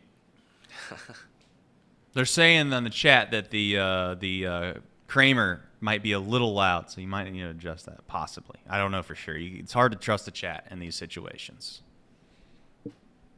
They might be right. They might be wrong, Casey. Final one, Trace. Let's hear it. Near and dear to your heart, Justin Fields will prove that he is not a fidget spinner. He sucks, man. He is so bad. He is so bad. Why does everybody think this guy is good, man? I don't get it. This guy's terrible. He is just so damn bad. I love it because it's the Bears. I love it, man. I think it's hilarious. I think it's one of those things where it's like, oh, we got our guy. But, I mean, if he doesn't produce this year, we might have to go get another quarterback. Clearly, you know where I'm going with this. This was a gift to your dear friend and our boss, Sean Spurlock. This whole segment. He wants the clips. We're giving you just clips. I mean, this one was orchestrated exactly to get a clip out of you. And I applaud you, Trace. We put the ball on the tee. You stepped up to the plate and knocked it out of the park. I'll keep doing it. I don't care. I'll keep doing it. I'm so confident in this that he's not a franchise quarterback. He's not. I'm not going to get into all this again. Guy's terrible. And terrible as in he is not a quarterback. He's a good running back. He's a hell of an athlete. You could argue he's one of the best athletes in the sport. If you were going to tell me that he was going to convert to a running back and or a tight end, I might convince myself that he could play in this league for a long time. Quarterback is not happening. It's not happening. Doesn't have it up here. He doesn't have it up here. Oh, man. He doesn't. He's going to drop back. I'm telling you what's going to happen. He's going to drop back. He's going to make his 1 or 2 reads. He's not going to be able to read a defense. And he's then going to scramble. And there's going to be times where he breaks plays and he's just so much more athletic than everybody else that he's able to make a play. But eventually your legs are going to give out. Eventually that's not going to be there. Sounds like Lamar. He's probably going to get hurt, if we're being honest. He is Lamar, but Lamar can throw the ball actually better than Justin Fields. So go ahead. I'm gonna buy that he's gonna prove that he's not a fidget spinner. I believe in what the Bears are doing. They're stacking up on talent. I think they're ready to roll. I'm selling. I'm so out on Justin Fields. So out on Justin Fields. I'm tired of it. Like it's honest. Like we joke about the tired thing. I'm tired of Justin Fields. Fair. Like he throws a good ball every once in a while. We see a good highlight. He can be exciting here and there. But the Bears should be better more consistently than they are for a market like that, for a team like that. They should be better. They're not. I'm selling it. I'm buying. I think the Bears are going to win the NFC North. I think there's a lot of drama going on there with the Lions. I don't think the Packers are going to get it done, and I think the Vikings are on a slippery slope. So by default, I think Justin Fields and the Bears are the only team trending upwards. So give me the Bears to win it all, and Justin Fields will have a Pro Bowl season. Not hard in the NFC, but yeah. Fair. There, we got through a buy or sell segment. Round of applause, Nice job. guys. Good job. Thank you, All right. Jason Kramer. That's We right. did it. And go ahead. Jim Kramer, not Jason Kramer. I know Jason Kramer. He's Gotcha. Shout out Jason. I wanted to say there was a good comment made by David. He said we might want to switch the bye to the NSYNC version. Ain't no lie, baby. Bye. Well, Casey would have a heart attack with that copyright. Oh yeah, we don't want to mess that up. I'm sure Jim Kramer's not copyrighted. Yeah. Tell you what, sir boy, you are right there with Thom when it comes to that Ohio State bias. Tell you what, boy, you are right there with him. You know what I'm saying? It's like if there's an opportunity to hate and or get on the Buckeyes, you are all the way in or all the way out. I appreciate your loyalty to the Buckeyes. I'm sure the Scarlet and Gray do too. Let's do something fun. Don't know how this is going to go live, but you know what? Just like that old Fox News anchor once proclaimed. Not going to say it. Bill O'Reilly? Do it live. We'll do it live. I'll write it. We'll do it live. So we're going to do this live. Little MLB tier maker. Now, I don't know what the category should be. Let's have some fun, chat. What should the tiers be? I think also, you know what I can't stand about the tier maker? Casey, I don't know if you can change like the really quickly the colors, but like why do they always start it at red and green's at the bottom? It should be. I've wondered the same it's like, thing. Why not have green at the top? We all know that that's like the psychological version of right. go. Look at that. Casey on the fly. Nice. Thank All you, right. Casey. Way to fix tier makers, just bad software. So we are tiering the logos of the teams. Right. What Hello. should be the actual name at the top? It should be like, I don't know, Elite? or classic? Iconic? Iconic. I think that's the right word. Iconic? Iconic, Okay. elite, mid, The fourth one is eh. I was gonna say, man. Eh? and then the last one should be Stakes. needs Needs Matt Grimes. needs Grimes.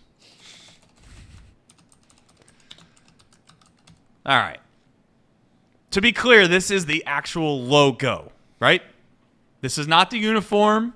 Correct. This is not any of the nostalgia that comes with the organization. None of that. It's just strictly the logo. When you look at it, you perceive what? So, yeah, there are a couple that, like the Brewers logo, You want to go through it one by one, and let's just have a conversation quickly about each one, and yeah. we'll debate on where it should go, and then the chat, if we're in a tie, we have 4 folks in here. If we're in a tie on where we think it should go, the chat can chime in real fast and make their bold prediction. Start with the Yankees. Do we just want to go right down the row? Yeah. Seems like the easiest one to put in one category for me. I'm going to say that's probably iconic. Yeah, that's probably the best logo in the league. It's maybe that's just nostalgia talking. But it's nostalgia. It's nostalgia talk. I mean, that's part of it. They're the face of the league, and a league that is the 3rd most popular league in the United States. They are the most valuable franchise in the United States. So give me the Yankees at iconic. Yeah, what do you guys got over there? You got something that's funny for us, or is it just for a part half of a it? second we thought this whole segment was dead because the thing wasn't dragging up? I mean, I tested it yesterday. You just can't zoom in, so we're going to have to deal with the ads, people. Sorry. That's okay. We'll zoom in at the very end. What about that? Yep. All right. Beautiful. Mariners. I love the Mariners logo. Mariners logo for me is... I'm super biased, though. That's almost pretty much my family crest, is that star. I would say the The American... nautical star is your family crest? Well, not legitimately my family crest. But Are you a Viking? Huh? Are you a Viking? No. The Star of David. So my grandpa used to make these. You're Jewish? No. Oh. No. Where's this going? Never mind. Just I don't want to explain it. Let's just keep Mariners, in my opinion, are mid. I think they're Paul? I'll go mid. I'm going Casey's mid. going. Casey, you can't do that and then go mid. You got to at least say like. Well, I was gonna say like elite, but that would put us in mid. So. Yeah, let's go mid. All right. Rays. Rays is a for me. I'm a mid. I think it's modern. It's a modern franchise. I think that logo is mid. I think it plays. I'm gonna go with All right. Blue Jays. Trace? I am gonna say the Blue Jays is elite. I agree. That bird is just sharp. I like the Blue Jays and elite. Yeah, I like the flag. I like the little Canadian leaf. Maple leaf, yeah. Yeah, it looks good. Yeah. I agree. Elite. Man, we're agreeing a lot here. Miami. Mid. We gotta put. I think we're gonna put. I was looking at the YouTube, which is probably a bad place to look when I have a studio monitor right in front of my face. I actually think Miami is elite. I'm gonna go somewhere between mid and elite. I'm a mid. I'm a mid. Ooh, chat. We need it. We need your help fast. We need a tiebreaker. We need a Miami. tiebreaker. Tiebreaker on Miami's logo. Next chat. All right, Cardinals. It needs changed. What? Mid. I'm kidding. I think the Cardinals is a. We're getting mid on Marlins. So. Marlins mid. That's what I was talking about there. Okay. All right. I think the Cardinals. I hate to say this, but it's an iconic. It's absolutely iconic. I know iconic we're not look. talking about jerseys, but the Cardinals jerseys with 2 Cardinals on the bat, that's an iconic jersey. So yeah, they're iconic. Yep. Houston. I like it. I'm gonna go elite. It's simple. Are we just talking about the logo or the jerseys? The logos. The logos. Okay. Yeah, I'm gonna go between mid and elite. One of those two. I'm gonna say mid. I'm a mid as well. Sure. Mid? Yeah, mid. All right. Were you leaning more towards or more towards elite? I was going to say Okay. but mid works. Braves. Elite. Ooh. I don't think it quite gets into iconic territory. I want to say that the Braves for me is mid. I was gonna go I can't stand it. Oh man. Really? Yeah. What do you got, Casey? I was gonna say mid. All right, that splits the difference. Yeah. All right. Orioles. What are we doing about this bird? That bird, to me, guys, is elite. I like it. I like the bird too. I love the bird too. I love the bird. I can't put it in iconic because that feels a little too. I think it's maybe the best logo, possibly. What? I love the bird. I just don't. I can't put it up there with like the iconic. Yeah, logos. Correct. So I think it's elite. You guys don't. Elite. I think we've got a. Y'all outweigh me. What do you got it at? It needs Grimes. Oh no! Oh no, Casey. Sorry. Not a fan. Not a fan of the cartoony stuff. Of course, you know that, Trace, but This is true.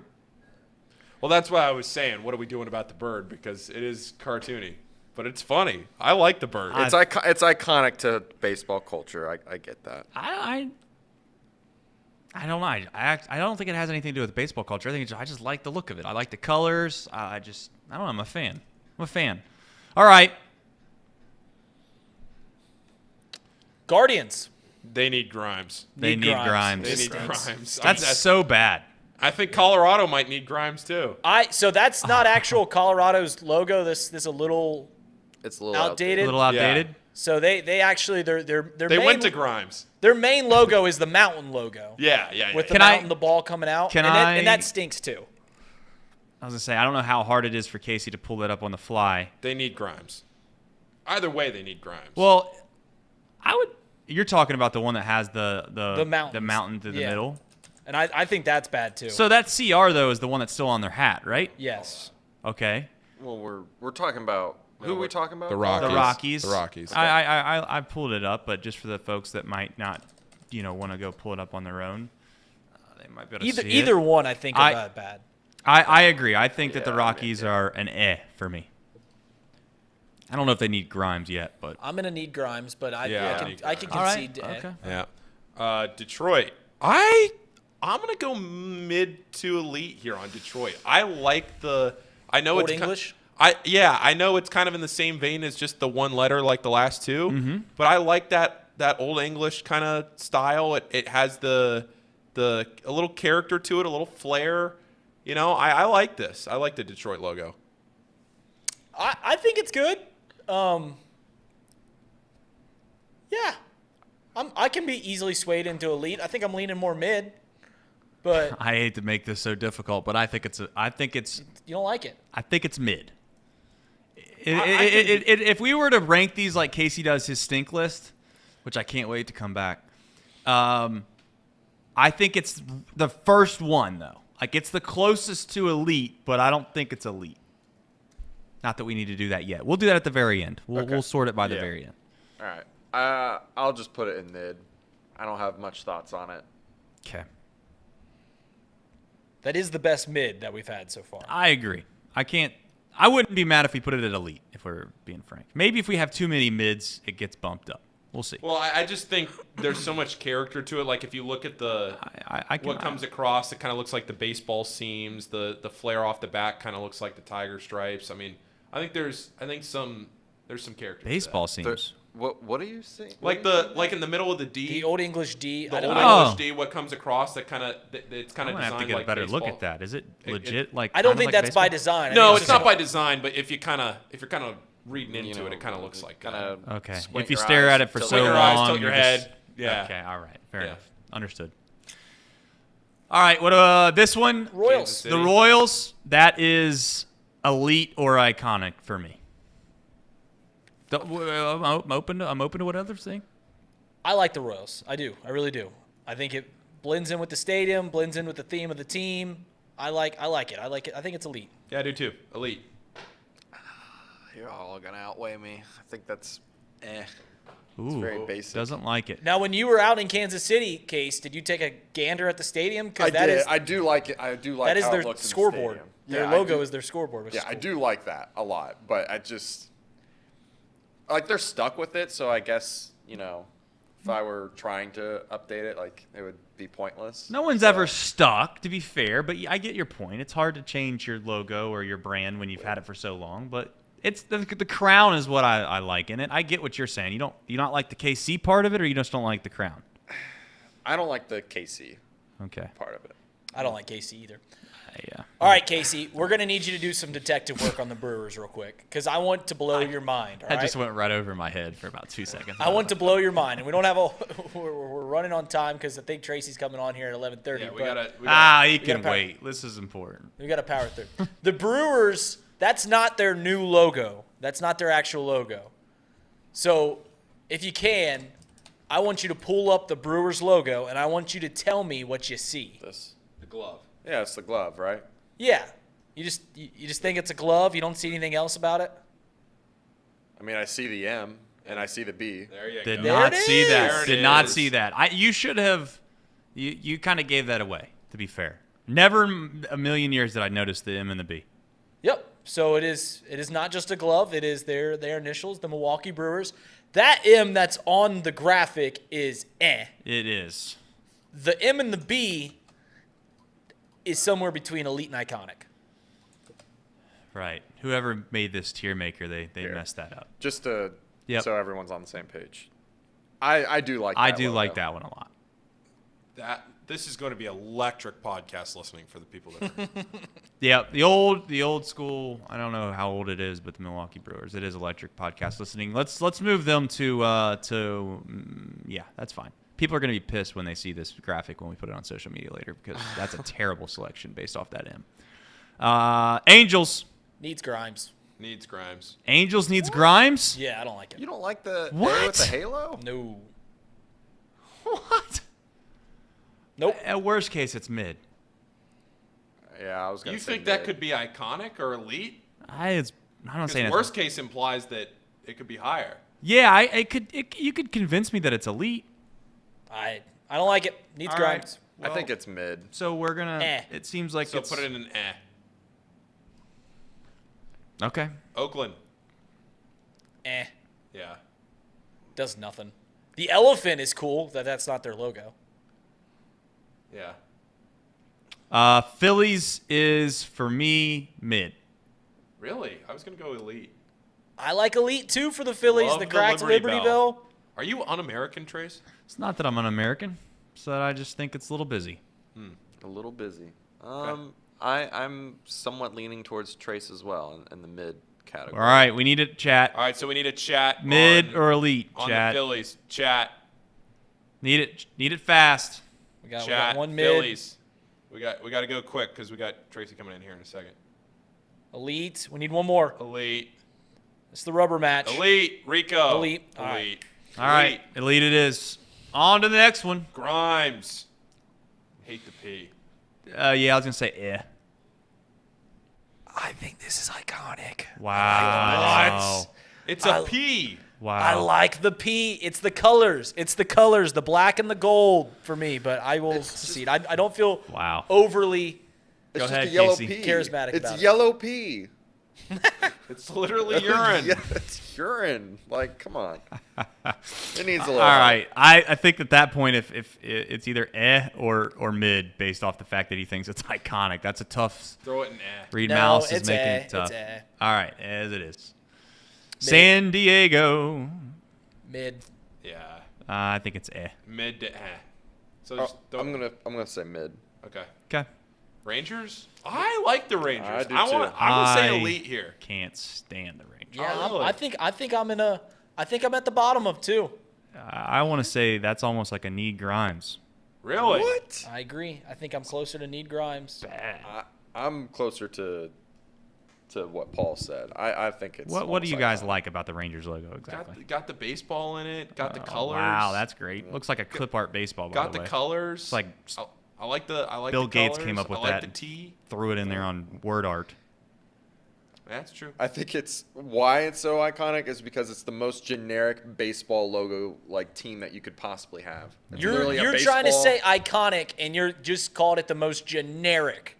Those Yeah. two Correct. words do not mend together. Well, when I think of iconic, I think of most memorable, like the most like. All right, throw it in mid or eh. Mid. Mid. Mid at best. Yeah, I think it stinks. Red Sox. Elite. Iconic. You got them in iconic? Sure. Yeah, throw 'em up there. Yeah, I think that's an iconic logo. Giants.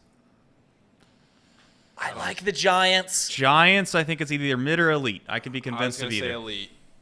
I was Throw them in gonna say elite, even it out. I like the Giants. Dodgers, iconic. Iconic. Yeah, that's maybe the most iconic. D-backs? I think that's Casey had some reservations about the the Dodgers, did you? No. Oh, okay. No. D-backs? D-backs, I want to say that is, for me, I keep wanting to put everything in mid, but I would go with on theirs. I'm an Yeah, I'm an too. All right. The New York Metropolitans. This one's going to be a difficult one. Okay. I am going iconic. I go with elite, so we're close. I'd put it in elite. I don't think it's quite iconic. I think it's at the top of the elite. It's a good color scheme. Blue and orange We'll works go well. with elite. We'll go with elite because I'm going to say elite too. Tracy is in here, so let's motor through these last few. All right. Sox, mid. Mid. I would say Mid, that's too. fine. I'm not going to argue that. The Twins for me, I'm going to tell you right now, needs Grimes. Thing's terrible. Needs Grimes. All right. Yeah, Twins needs Grimes. Cubbies. I don't think it's iconic. I think it's elite. Elite. Cubs is elite. Nationals, it breaks my heart. The Mid. Walgreens logo. That's so bad. Oh, man. You're saying needs just ruined Grimes. it I was for going to me. say mid. I mean, I love it, but It is the Walgreens logo. it is the Walgreens logo. It's got to be mid. And the Reds. Wishbone C. What we thinking? This is the one where people are going to hate me for this. The Reds logo, that logo, it's just not it. Man, is he saying I think it's mid. I think it's elite. I think it's elite. I think it's elite. Really? Yeah. That logo specifically? Yeah. Well, I was going to say mid, so this is up to the chat. Last one. Well, let's bring Tracy Jones Let's in ask here. Tracy Jones. Let's ask Tracy Jones. No one better than Tracy Jones to answer this question. We have tier ranked, Tracy, every single one of the Major League Baseball logos. Right there. Best logo of all time. Right What we there. got? Expos. That is There we true. go. Unfortunately, Isn't it's that- not on the tier maker. Why, Tracy? Because they are not a Major League Baseball franchise. What do you think Well, about they're that? going to get them back. They're working on that. They're working on maybe getting a team again. I like to see it. That's a great place, Montreal. So we got 1, 2, 3, 4, 5. I can't count. We got 5 different tiers here, Tracy. We got iconic. We got iconic. We have elite. We have mid, obviously known as average. We got and then we got something called Need Grimes, which is a graphic designer right outside of our door, which means they're absolutely horrible. They need to get somebody to fix it immediately. Don't know how well you can see all that, but we have we have all the different logos all over the place. The Cincinnati Reds. Cincinnati Reds is the last team. You think the Reds is iconic. You got it right up there with Yankees, Cardinals, Red Sox, and Dodgers. Yes, and I think the Giants are iconic too. Thank you. Okay. I also think the Tigers are iconic. So put them Iconic. up. Yeah. Well, I'll tell you Tigers, what, we're not going to let you come in here and just completely ravage what we've worked on for the last 45 minutes. Yeah. But I will say, I think we can be convinced that the Tigers, who we said was the absolute best mid, if worst case, maybe we bump them up for Tracy Jones. We put them at elite. Yeah. I don't think we can make it iconic, though, to be fair. And I think the Mariners is up there as well. Now, you notice there's something in common, right? I played for those 5 major league teams. I don't know if you guys didn't even get that. I know Casey didn't get a clue. Is that Reed sitting in for Paulie?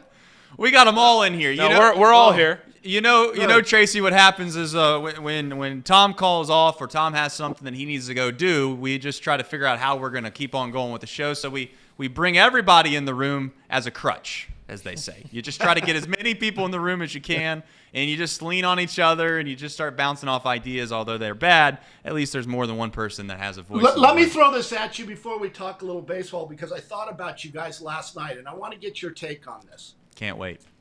Go to dinner with 2 other couples. They're friends of my wife's. We go to a nice restaurant, pretty nice restaurant. Conversation's kind of boring. I would never do it again with those 2 couples, but that's not the point. Okay. We go and order. I get a Caesar salad, chicken Caesar salad. My wife gets a chicken Caesar salad. I get an iced tea, unsweetened. She gets an unsweetened iced tea. Now, I'm either drinking or eating. I'm not doing both. I don't drink alcohol when I'm eating. So I'm there to eat.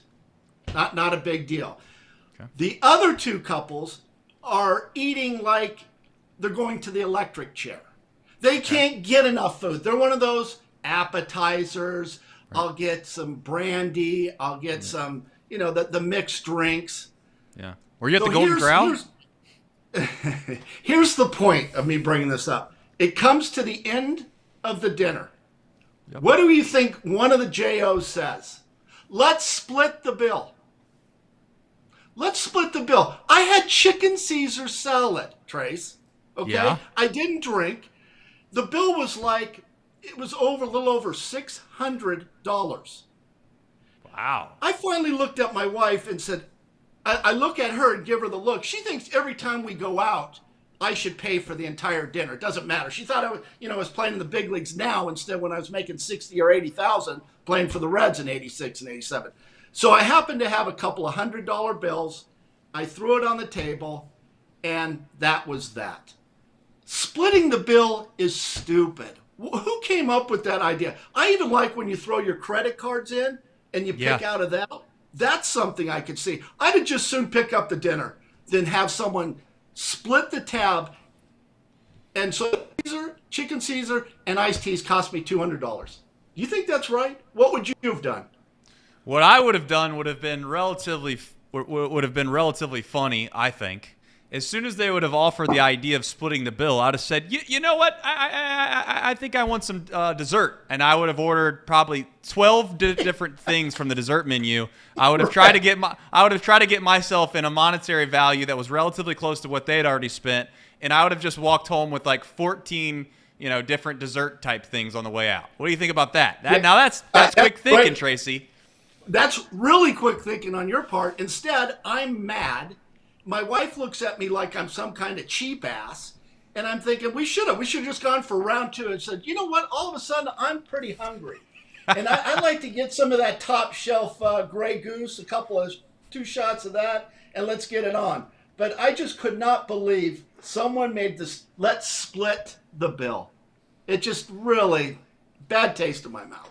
Tracy, you bring up a good point. There's many topics that we're going to get into today. The chats must be, since Tom's out, they want me to ask you a bunch of questions, and I'll get to a few of those in a moment. But you bring up a good point. I had the good fortune of playing summer baseball and being coached by Mark Lewis. Obviously played in the big leagues for a while. There's this perception that obviously when you're what perceived as wealthy, from many, that you automatically have to do certain things, or if you don't do them, then you must just be a bad person. And as I've grown older, I've always wondered, why is that even a thing? Why is it assumed that this person should pick up the bill just because they've had success in life and theoretically have more money than the next person? Now, to be fair to Mark, he'd always pick up the bill. But I just wonder, behind closed doors, that has to be something that bugs the absolute ever-living hell out of Major League Baseball players and or celebrities when it comes time to hanging out with friends or buddies or whoever. Do you always feel the burden of having to pick up the tab? Always. Every single time. And Mark's a little different than, I played back in the 80s. Mark made some good money. I mean, my first 3 years in the big leagues, I made 60, 80, and 100. Now the minimum for those major leaguers, I think, are $575, isn't it? Something like that. Somewhere around there. It's a lot of money. And I don't mind picking up the tab, but every single time it just gets a little frustrating. But boy, they assume that you're playing in the, nowadays instead of back in the 80s when we didn't really make that kind of money. And even in the minor leagues, they expect you to pay. When I would go home with my parents, I picked up every single meal. From the time I signed my contract, I picked up every single meal that I went with on my parents. I brought home my first year, now listen to this, Trace, $232 take home. Take home every 2 weeks. Talking about it, that's a crime right there. That's abuse.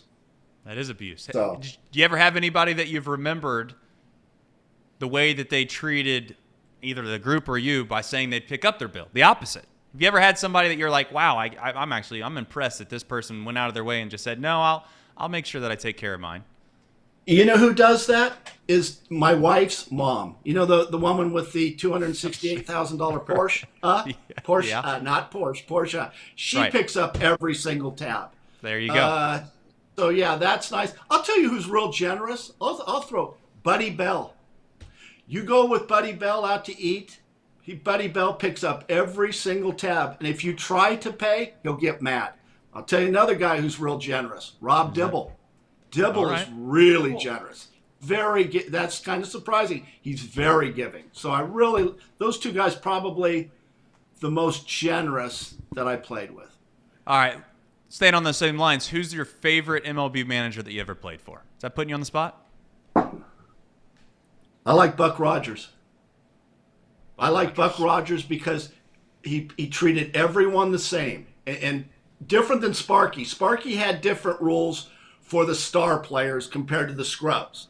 The star players, if you played in Detroit, a guy like Alan Trammell, another star player like Cecil Fielder, myself, Lou Whitaker, Jack Morris, Tracy Jones. So those guys were treated a little differently than a Matt Noakes or a Dave Bergman. Some people don't like that. I do, because in Montreal, everyone was treated the same. If you didn't run the ball out, you were out of the game. You had to hustle. It didn't matter if it was Hubie Brooks, Tim Raines. You had to play the game right. Pete had kind of different rules for different guys too. So that's a different way of managing. And I think you got to have the same rules for 25 guys. And you guys might disagree with that because Jimmy Johnson was not like that. He had different rules for Troy Aikman, Emmitt Smith, Michael Irvin, and then you had the rest of the guys. I think that depends on who you ask, Tracy. If you're probably the best player on the team, you're okay with those rules. If you're not, you probably don't like them. Yeah. Paulie's got a question for you. Yeah. I got a quick question, Tracy. So I listened to Dibble for a couple of years out in D.C. Being a Nationals fan. He was the color analyst out there. I'm just curious. I'm going to leave this open-ended to you. What was Dibble like? Do you have any stories about him? Was there anything? Just because I listened to him for so long, year in and year out, for a couple of years while he was doing it there. Wasn't there all that long. But you got anything about Dibble that you can share? Oh, we were both on each other's weddings.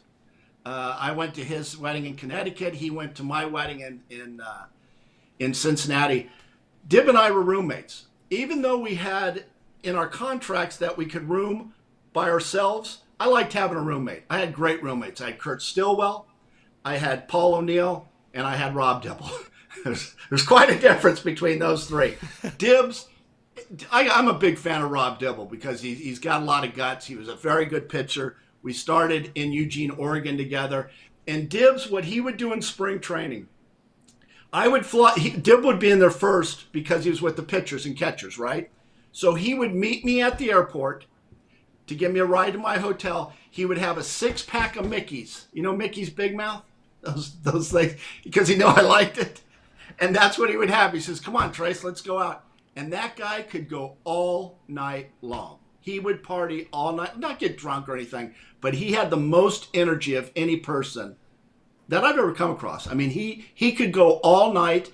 We'd stay out till 3 o'clock in the morning, and then in the morning, knock on the door. Come on, we got to eat breakfast, and we're off to breakfast. I mean, he was a great roommate, very good player too. Would you consider him a nut cutter? What's a nut cutter? Beautiful. Well, just so you know, yours truly, Thom Brennaman, decided that he was going to use and coin the phrase nut cutter. I thought that was a made-up term that he just brought up on the fly, and he had insinuated that it was somebody that got the job done when it mattered the most. You know, like clutch. There's obviously all these different terms that people use, and he said that guy's a nut cutter. Well, unbeknownst to us, that term actually does exist. If you Google it, be careful, but I'm saying if you do Google it, you can find the definition. And our chat has decided to turn themselves into Nut Cutter Nation. I'm not sure if that's something that you feel like you could join or not, Tracy. Your overall thoughts on the term nut cutter? Where did Thom get that nut cutter? Did he get it from Pornhub? What exactly was he? I'm shocked. I've used that for years. I thought you guys were like playing a bit that you hadn't heard it, because I've used that for years. I mean, it's a thing. It's a real thing. Yeah, so that's someone that is clutch, right? That's someone that can produce. It's like you get down to it, it's nut cutting time. You know, you're a nut cutter. I'll get you the exact definition in just a moment. But Tracy, there's a couple guys right now that the Reds fan base is clamoring for. They are hoping and praying that these guys come up, largely because the production at the big league level is just not there. Usually, if you have a a talented team at the major league level, then nobody really cares about what the prospects are doing. But I guess you become a prospect hugger once you realize that the team at the major league level is probably not going to be entertaining and or sufficient enough to win to make it entertaining. What was it like for you when you got the call to go to the big leagues? Do you remember that? Where was it? What was the emotion like? How nervous were you when you got there? All of those feelings that come. Because I don't know if anybody knows this, Tracy, but you did play in the major leagues. And I played for 5 major league teams, which is really quite an accomplishment. I mean, Barry Larkin only played for 1, so that'll tell you something. The year that I made it was out of spring training, 1986, and I hit like 385 in spring training. And so nobody told me that I made the club. Finally, I had my bags packed, the bus is right there, and I went up to Pete. I says, "Did I make the club?" He says, "Let me tell you something, Trace. I'm going to give you a piece of advice." He says, "I would hop on that bus as soon as possible before I changed my mind." He says, "You were that close to going back to AAA." I says, "How in the hell can you send me back to AAA when I hit 385? He says, "Get on the bus." So, yeah, that was quite a thrill because no one told me that I made the ball club. And then actually got to start opening day in 1986 when everybody remembers, this is an old, tired story, where I missed the first play of the game, and Gary Reedus for the Phillies got a triple, and the fans started to boo. And I looked up at the second deck, and I said, you know what? At least I made it to the big leagues. Mario Soto, I misplayed. Now, Trace, think about this as a teammate. I misplayed the ball. Mario Soto stops everything, turns to me in left field, and goes like this. Talking about showing me up. I mean, a little embarrassing. But yeah, it turned out everything worked out. Got my first hit off Steve Carlton. We ended up winning the game. But that wasn't a good start. All right, so just a little teaching Tracy Jones segment. Ready? Nut cutting time is when drastic actions are required because all other methods have failed. The phrase is used in sports as well in politics, something that we usually, that you've become familiar with, Tracy. The term is also similar to something called crunch time. It's a moment where the stakes are high and it's appropriate to pull out all the stops. It's also a time when it makes the most sense to experiment with any approach necessary. Nut cutting time. So if you're a nut cutter, I'd assume that means that you get things done in nut cutting time. Well, you can handle pressure. You're the guy that can drive in. You're that guy that can drive in that runner from second base with 2 outs in the 9th inning. You're kind of like a Jay Buhner, who had like 104 hits one year and drove in 105 runs. Jay Buhner, one of my favorite all-time teammates. Great player. Great arm. Could hit with power. He's a nut cutter, as you guys would say. That's right. I'm glad we could probably slide that into the robust vocabulary of Tracy Jones. Yeah, nut cutter. I like it. Yeah, it Players that can play in the... Seems like something that you would enjoy. He's a true nut cutter. Try to find other ways for us. By the next show, you could find other ways that we could use nut cutting. You think you could do that? You know what? If we're going to start getting into all the jargon and everything, I am going to start throwing some words. Like the J-O, right? Right. Yep. The two, the hamburgers. All those. I got a bunch of them, so I'll bring some out. Speaking of which, Tracy, I don't know if you know this, but we got an email the other day, and I told us, which we probably didn't do, which is fine. I said, just redact the guy's name and redact the email. He said, what are the 2 things that he most is disgusted with our show? What do you think those are, Tracy? Me? What is it? He said he does not like the ham and eggers, and he does not like Tracy Jones coming on. Doesn't offer any substance to the show. Your overall thoughts to that guy? I've heard that before. And, I'm very sensitive, too. And see, that really hurts my feelings. It just makes me want to quit and not come on. When I was on WLW, do you know there's people that didn't like me, Trace? I didn't know that. Oh God, they didn't think it was fair that I guess women's weight according to their voice. They didn't like that kind of stuff. The whole 3% black. There was just so many things that used to bug people. So What was this guy's name and where does he live? I'm not. I'll get that to you after the show. I'm not 100% sure. My best guess is that he could reside. Who knows? Maybe he resides in Norwood, and that's where all the real disgust comes from. You know, he did make a good point about the ham and eggers. I agree with those two guys. They add nothing to the show. Speaking of the ham and eggers, you guys got anything to add? I know we got ourselves a fun Guess That Player again, Tracy. Looks like Casey might run that now. Go ahead, Casey. You're on the clip. It's time to guess that player with friend of the show, first pick in the MLB draft, kinda, an overall good guy, Mr. Tracy Jones. All right. Reed? Go ahead, Paulie. Yep. Reed, is this you? I can't hear, so. Oh, he can't hear. I'd be useless. Hold on. Oh, this is what you call elite producing right here. Hold on. I got to Tracy. Hold on. It's all right. I got it right here. Hold on. Right. Hold on. We're holding. Hold on. Oh, Here, I got it. you have it? All right. Oh, it's in there. But it was. I do have it. Hint number 1, Tracy. You ready? All right. Are we good to go? I'm good to go. Go ahead, Trace. Hint number 1 is he won a World Series. I don't feel like I should give you the next part of the hint because you might get it wrong. He won a World Series with the Mets. Kevin Mitchell. Yeah. Feel like they were too easy on you, Tracy. You know what that was, Tracy? That was just disrespectful. They thought, you know what? This guy can never get it on the first guess. Let's just give him all these easy hints. They even had the year in here for you, the whole thing. Maybe I should have went backwards on it. But nonetheless, here's a nice little clip of him. To left field. I'm in right field. Struck out twice in that game, Tracy. Well, come on, Reed. You have to. Who cares about that? I think I was hitting a $176 too for the team. That I saw Kevin Mitchell take it off after that ball because I'm in right field and I could see the angle, and he misplayed the ball so poorly that he reached around, snagged it. That guy right there had the greatest year that I played with anyone, and he was MVP of the league that year. Very good player, very great hitter, great hitter. I've never seen it. How much of those? How much of those? I mean, do you make fun of a guy for doing that? Do you just kind of laugh about it? What is that talk in the locker room about? I think when you're going as well as Kevin did that year, everything turned out well for him. I mean, here he has misplayed a ball like that and snagged it. But he was a guy, I don't know. Reed, you have his stats. I mean, that year, what was that, 1989? I mean, look at those numbers. I mean, he was just outstanding.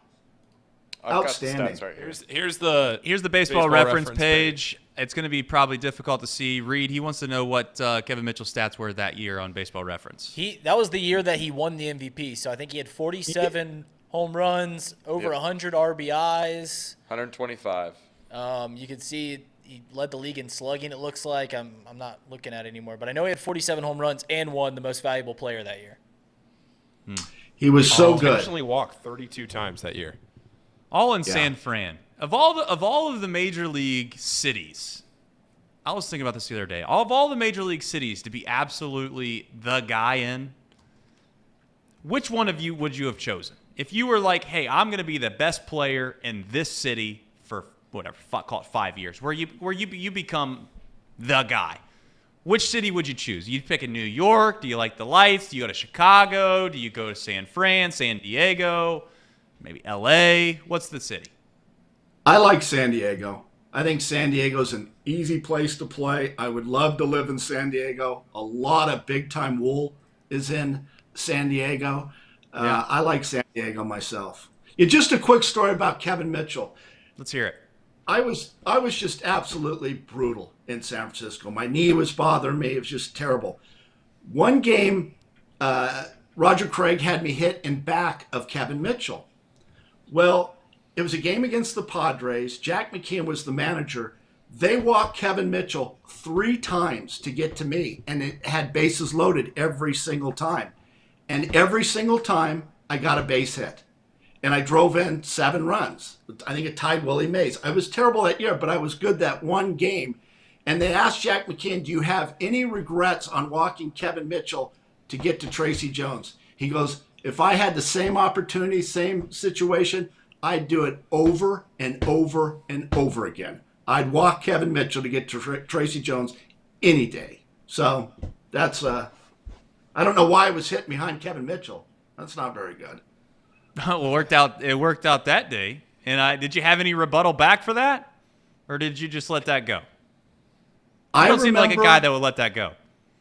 I remember driving home, and I turned on. You know how we used to have extra innings, right? Of course, when I had extra innings, it was tremendous. People loved it all over the country. So I tuned into the Giants extra inning game. Here it is. I go 4 for 4 and drive in 7 runs. So I'm thinking, wow, this is going to be something, because I've got my wife in the car. I says, boy, here we go. Going to talk about me breaking down 7 RBIs. The dumbass says, we owe this game to one person. And you know who it was? Kevin Mitchell, who got a home run in the first inning. Really? And I just turned it off. I go, this isn't going to work in San Francisco. And I then got traded 4 days later. It's tough. That's a tough spot to be in. I can imagine that. Do a lot of players do that? See, we do a Reds post-game show after every single game, and eventually I think it will probably become relatively sizable. It's already doing relatively well, to be quite frank with you, but I'm saying it could become pretty sizable after a few years of success. My thought is sometimes I wonder, do players, they won't admit it publicly, but are they snooping around the internet? Do you think there's players getting on Twitter, searching their names? Do you think they're trying to listen to the podcast that obviously no one would ever know? Do you think there's many guys that do that? Oh, I was back in the old days. I had rabbit ears. You know, anytime someone's saying something about me, I'm all over that. I think a lot of players do. Some players would really get upset with some of the things that I said on the air. Ronnie Oster got mad at me because I said that Barry Bonds was the greatest player of all time. And he pulled me to the side. I thought he was going to punch me. He says, I was listening to you last night. He goes, have you ever heard of a guy by the name of Willie Mays? And I was like, well, okay, Willie Mays, Barry Bonds. But he got so upset over something that I said the night before. So you do have to watch it, because people will get upset. Kind of like that guy that sent the email, that guy. Right. Do you think I should stop saying Jonathan India can't play second base?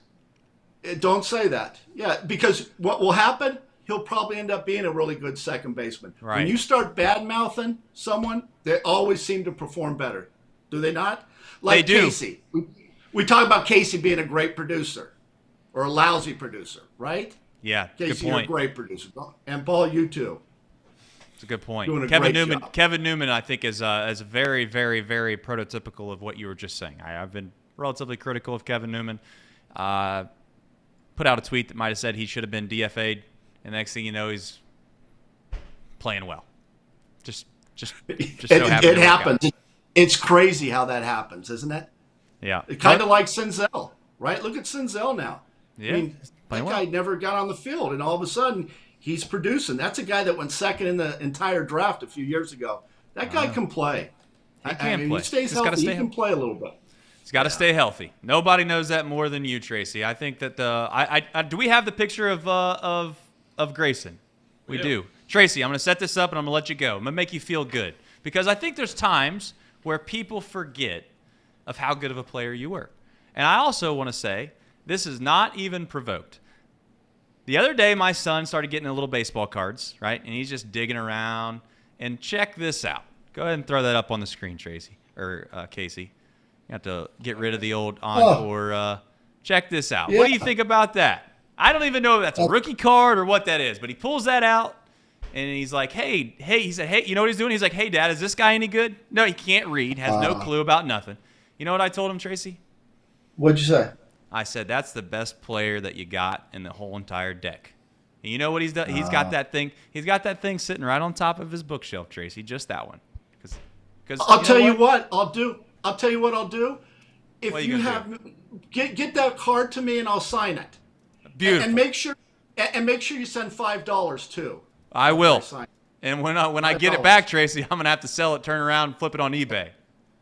Yeah, you're not gonna get much. All right, Tracy. We appreciate you coming on here. This, as always, is sponsored by Encore Technologies. So we appreciate them too. All right, boys. You guys are doing a great job. Just thought I'd let you know. Doing a great job. We're trying. Half the battle's showing up, as they say. What do they say? Something like that, Tracy? What is it? It's like 90% of success is just showing up. 90% of success is just showing up. All right, so we're showing up. Woody Allen said that, yeah. I'll see you, boys. Shout out to Woody Allen. See you, Tracy. Thank you for coming up. All right, chat. It's that time of the show where we end things. Don't know how well we did, but I do know we got through it. We're in a position now where we have one thing as Reds fans and one thing only to hope for, and that is if we can get some call-ups. I don't know what the cherry on top is today, but I was having a slight prayer this morning that maybe we just get a call-up in the middle of the show, and that could be the cherry on top. I'm assuming that's not what it is. No, it is not. All right. Cherry on top, presented by United Dairy Farmers. I think you'll know what this one is. Oh, no. Oh, no. What is this? I mean, you guys are digging out the stuff here. Here's the thing. All right. The other day I was on yeah, that's me. MVP 2010? MVP 2010. You know what? Does the website? What about 2012? Let's do this. Movie. 2012, Matt Mays, 2 Hamilton products. I don't know what to Does tell this you. website still exist, or is it gone, much like the school? That's a good point. So here's a thing about my baseball career. I played for 2 not universities, but 2 schools. One's Sinclair Community College. They had I genuinely mean this, they had one of the best programs in the country at the level that they played at in junior college. And then I went to Urbana. It just so happened that COVID legitimately deleted Urbana as a university entirely, and then Sinclair dropped their baseball program because they were cheap and wanted to make excuses as to why they wanted to end the program. So Reed Mouse is over here bragging about the fact that he's got a baseball reference page, and that's good and well. I'm going to have to tell my grandkids that I actually did play, and I'm holding on to this show. That's my last hope. The other thing is, as crazy as this is, let's end it on this, because I don't know when the next time I'm going to be on here in the chat. I did put this on Chatterbox Reds last night. Just YouTube, I think it's, if you YouTube Trace Fowler Sinclair, find that clip and then run that. We'll end the show on that. And I want you to ask yourself, do you think, I'm not going to say because it's just disrespectful. I was going to say, do you think that there's a Reds middle infielder that would be able to make the same play? We have been teasing news the entire show.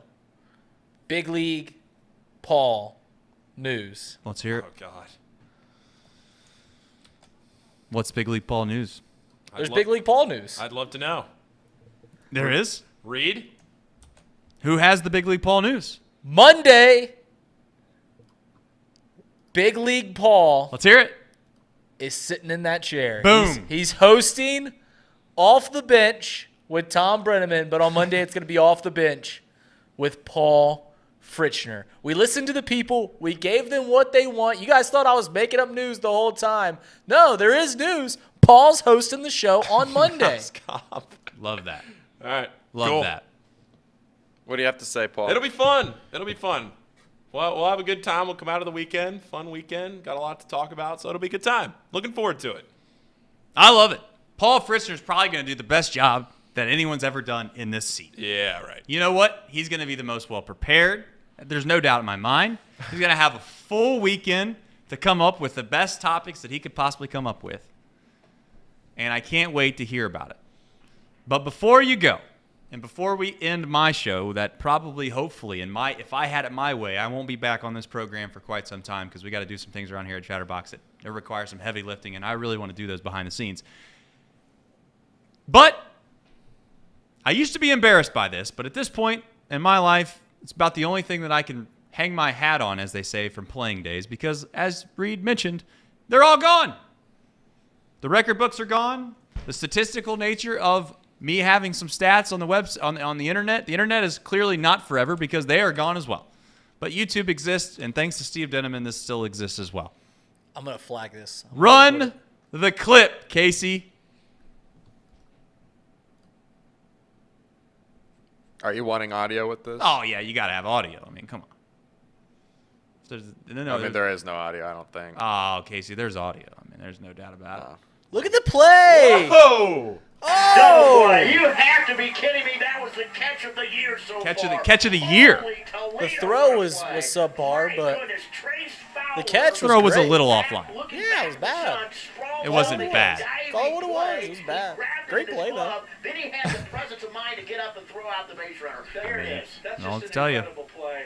Absolutely phenomenal play. He makes a great diving catch. And Brian Schaefer's in no man's land. That's almost impossible as a runner because he cannot take a chance being thrown out at second. Yeah. This throw wasn't that bad. First of all, the runner was right in my line of sight. So, it is what it is. Made a play. Thankfully, it was all television. If it wasn't, I would have no claim to fame. So there's my claim to fame, and that is my 2 minutes of fame on Off the Bench. So very much love to the chat. I say this every time we have a show. I really do appreciate everybody tuning in, enjoying what we do. We are very much a grassroots operation. Small company. Hopefully growing steadily. Hopefully keep adding more content. Hopefully keep having fun and enjoying ourselves. And not only that, but you enjoy what we do. And I say thank you to you because you make all this possible. When you tune into this show, it does genuinely help us. I know we have built a little bit of a camaraderie here. And you know what? I do like the concept of having a Nutcutter Nation. So it's up there on the board when it comes to merch. We'll have to figure something out when it comes to that. So to all of us at Chatterbox Sports, we got a very big meeting, at least I do, at 1 o'clock. Hopefully they think that what we're doing is pretty cool too. But more importantly, share this with your friends. Tell them about what we're doing. Obviously, don't seem like you're always the guy that's trying to sell the multi-level marketing stuff. We don't want you to do that. Cutco. We don't want you to be a Cutco guy. We don't want you to do what's all the nutrition stuff that people do.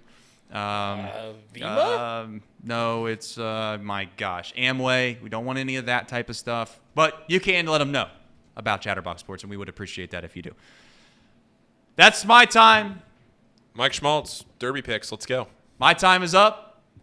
Paul's time is here, which means I say goodbye. Take care of yourselves. Paul Fritchner in the Derby next.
Welcome in, everybody, to Not Too Picky, presented by Betfred Sportsbook. It is, what is today? Thursday, May 4th, 2023. Paul Fritchner, Reed Mouse is sitting over there. He's still with us.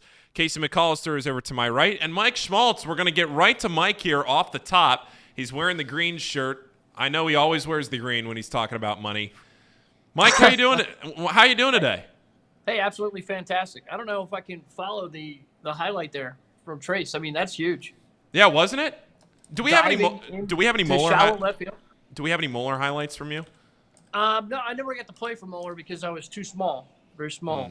I thought you were a second baseman. I was, but not at Moeller. Here's my tryout story. I'll try to be brief. I lined up with a guy that was sort of my height, and we did long toss. Mine started to loop, and his were coming back like lasers right at my nose. So I figured I'm not going to beat this guy out, and that was kind of the end of my baseball career there. Sure. Okay. Yeah. All right. I did walk a lot. I mean, I might be able to go back into my parents' archives and show you a couple walks from my knothole days. Getting on base, that's all that matters, right? Yeah. You know, the number 9 hole. You got to be valuable down there. Sure. All right. All right, so let's win some money this weekend. We got the Kentucky Derby, one of my favorite events of the year. It's this Saturday, post time around 7 o'clock Saturday night. What do you got for us, Mike? So first of all, thanks for this because you saved me a lot of time. Now my Saturday mornings are going to be wide open because I did all the work the last 2 days to try to come up with something exciting. Right? Yeah. I'm gonna have all kinds of time Saturday morning. It's gonna be great. all kinds of time to just ruminate on these bets and get them in. Absolutely. Yeah. So here's what I think you do. So in my time around the horse people, I worked for Kentucky Speedway. They owned thoroughbreds. They were horse people. This race, kind of like Talladega in NASCAR, really hard to predict because there's so many horses. You get a bump, somebody gets taken out. I think we saw the long shot win last year. So I like to box the bets or just pick a couple of horses and go across the board at a little higher number. But you can superfecta this thing. Like you can go with 4 for $1 for $24, a 10-cent superfecta with 5 is $12, with 10 or 6 is $36. So I think there's a lot of value in there because you can play it that way. They can finish in any order. If you go with the wheel area, you got to pick the winner, and that winner's got to show up and then down the line. But it's harder to pick the winner in this one. So here's what I got for you. Ready? I like Forte because of the starting spot. He's 15th, so he's not on the rail. The other two are kind of closer in. That's where you always get squeezed. You get bumped. You get taken out early. Todd Pletcher, they won the Florida Derby. The speed rating is 100. The horse has won $2.4 million, and I think it's won 4 in a row. So that's a really good choice there. 3-1, still not terrible. Angel of Empire. Flavian Pratt's the jockey, very good. Brad Cox is the trainer. It's won 1.7 million or 1.07 million. Yeah. The speed rating's at 94. It's won 2, the Arkansas Derby and Risen Star. Practical Move. This is a Bob Baffert play because he had to transfer his Derby horses to a different trainer because he's suspended. Yep. So the trainer's name is Tim Yachtine. Practical Move, 10-1. Great value here. Won the Santa Anita. Second buyer rating. The speed rating is 100. It's won $884,000, and I kind of like this. The sire is Practical Joke, so if Bob Baffert were to win with this horse, it'd be kind of a practical joke on the system, right? So yeah. I love that. Now I've got out of the 17, it's Derma Sotogaki, maybe? Is that the name of the horse? It's 10-1. It won the United Arab Emirates race by 5 lengths. Yeah, 10-1 That's a right really now. Good international field. Those horses really good. So that one at 10-1, I think there's value there. 2 Phils won the Jeff Ruby Stakes here. The speed rating's 101. It's won $489,000. And then Confidence Game is a Keith DeSormo trained horse. It won the Rebel Stakes. It's got a 94 rating. And then I think another 2 to consider in there. Mandarin Hero. It was second in a very close Santa Anita. That's a Japanese horse. I don't know much else about it. The speed rating's 100. And then Skinner was third in that race, and they were really a half a length, if anything. He's a 99 speed rating, and it won 216. So do you have all 3 of those last horses can close? So do you have a winner, and do you have a box for us? I think it's hard to pick the winner. So if I'm going to take a winner, somebody to win, I'm going to take a Practical Move because it's 10-1. It's just better odds, and it's coming from the 10th, so it's right about in the middle of the field. So it's probably get a cleaner trip, and then you kind of go from there and pick your pain tolerance.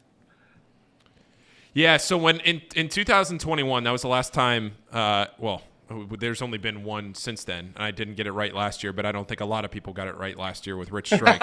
No, but not. In 2021, I had not really done any reading about the Derby going into the race, and about 20 minutes before the race, I looked at the trainer and the jockey list, and I think it was John Velasquez was the jockey. That was Medina Spirit, the horse that ended up getting disqualified.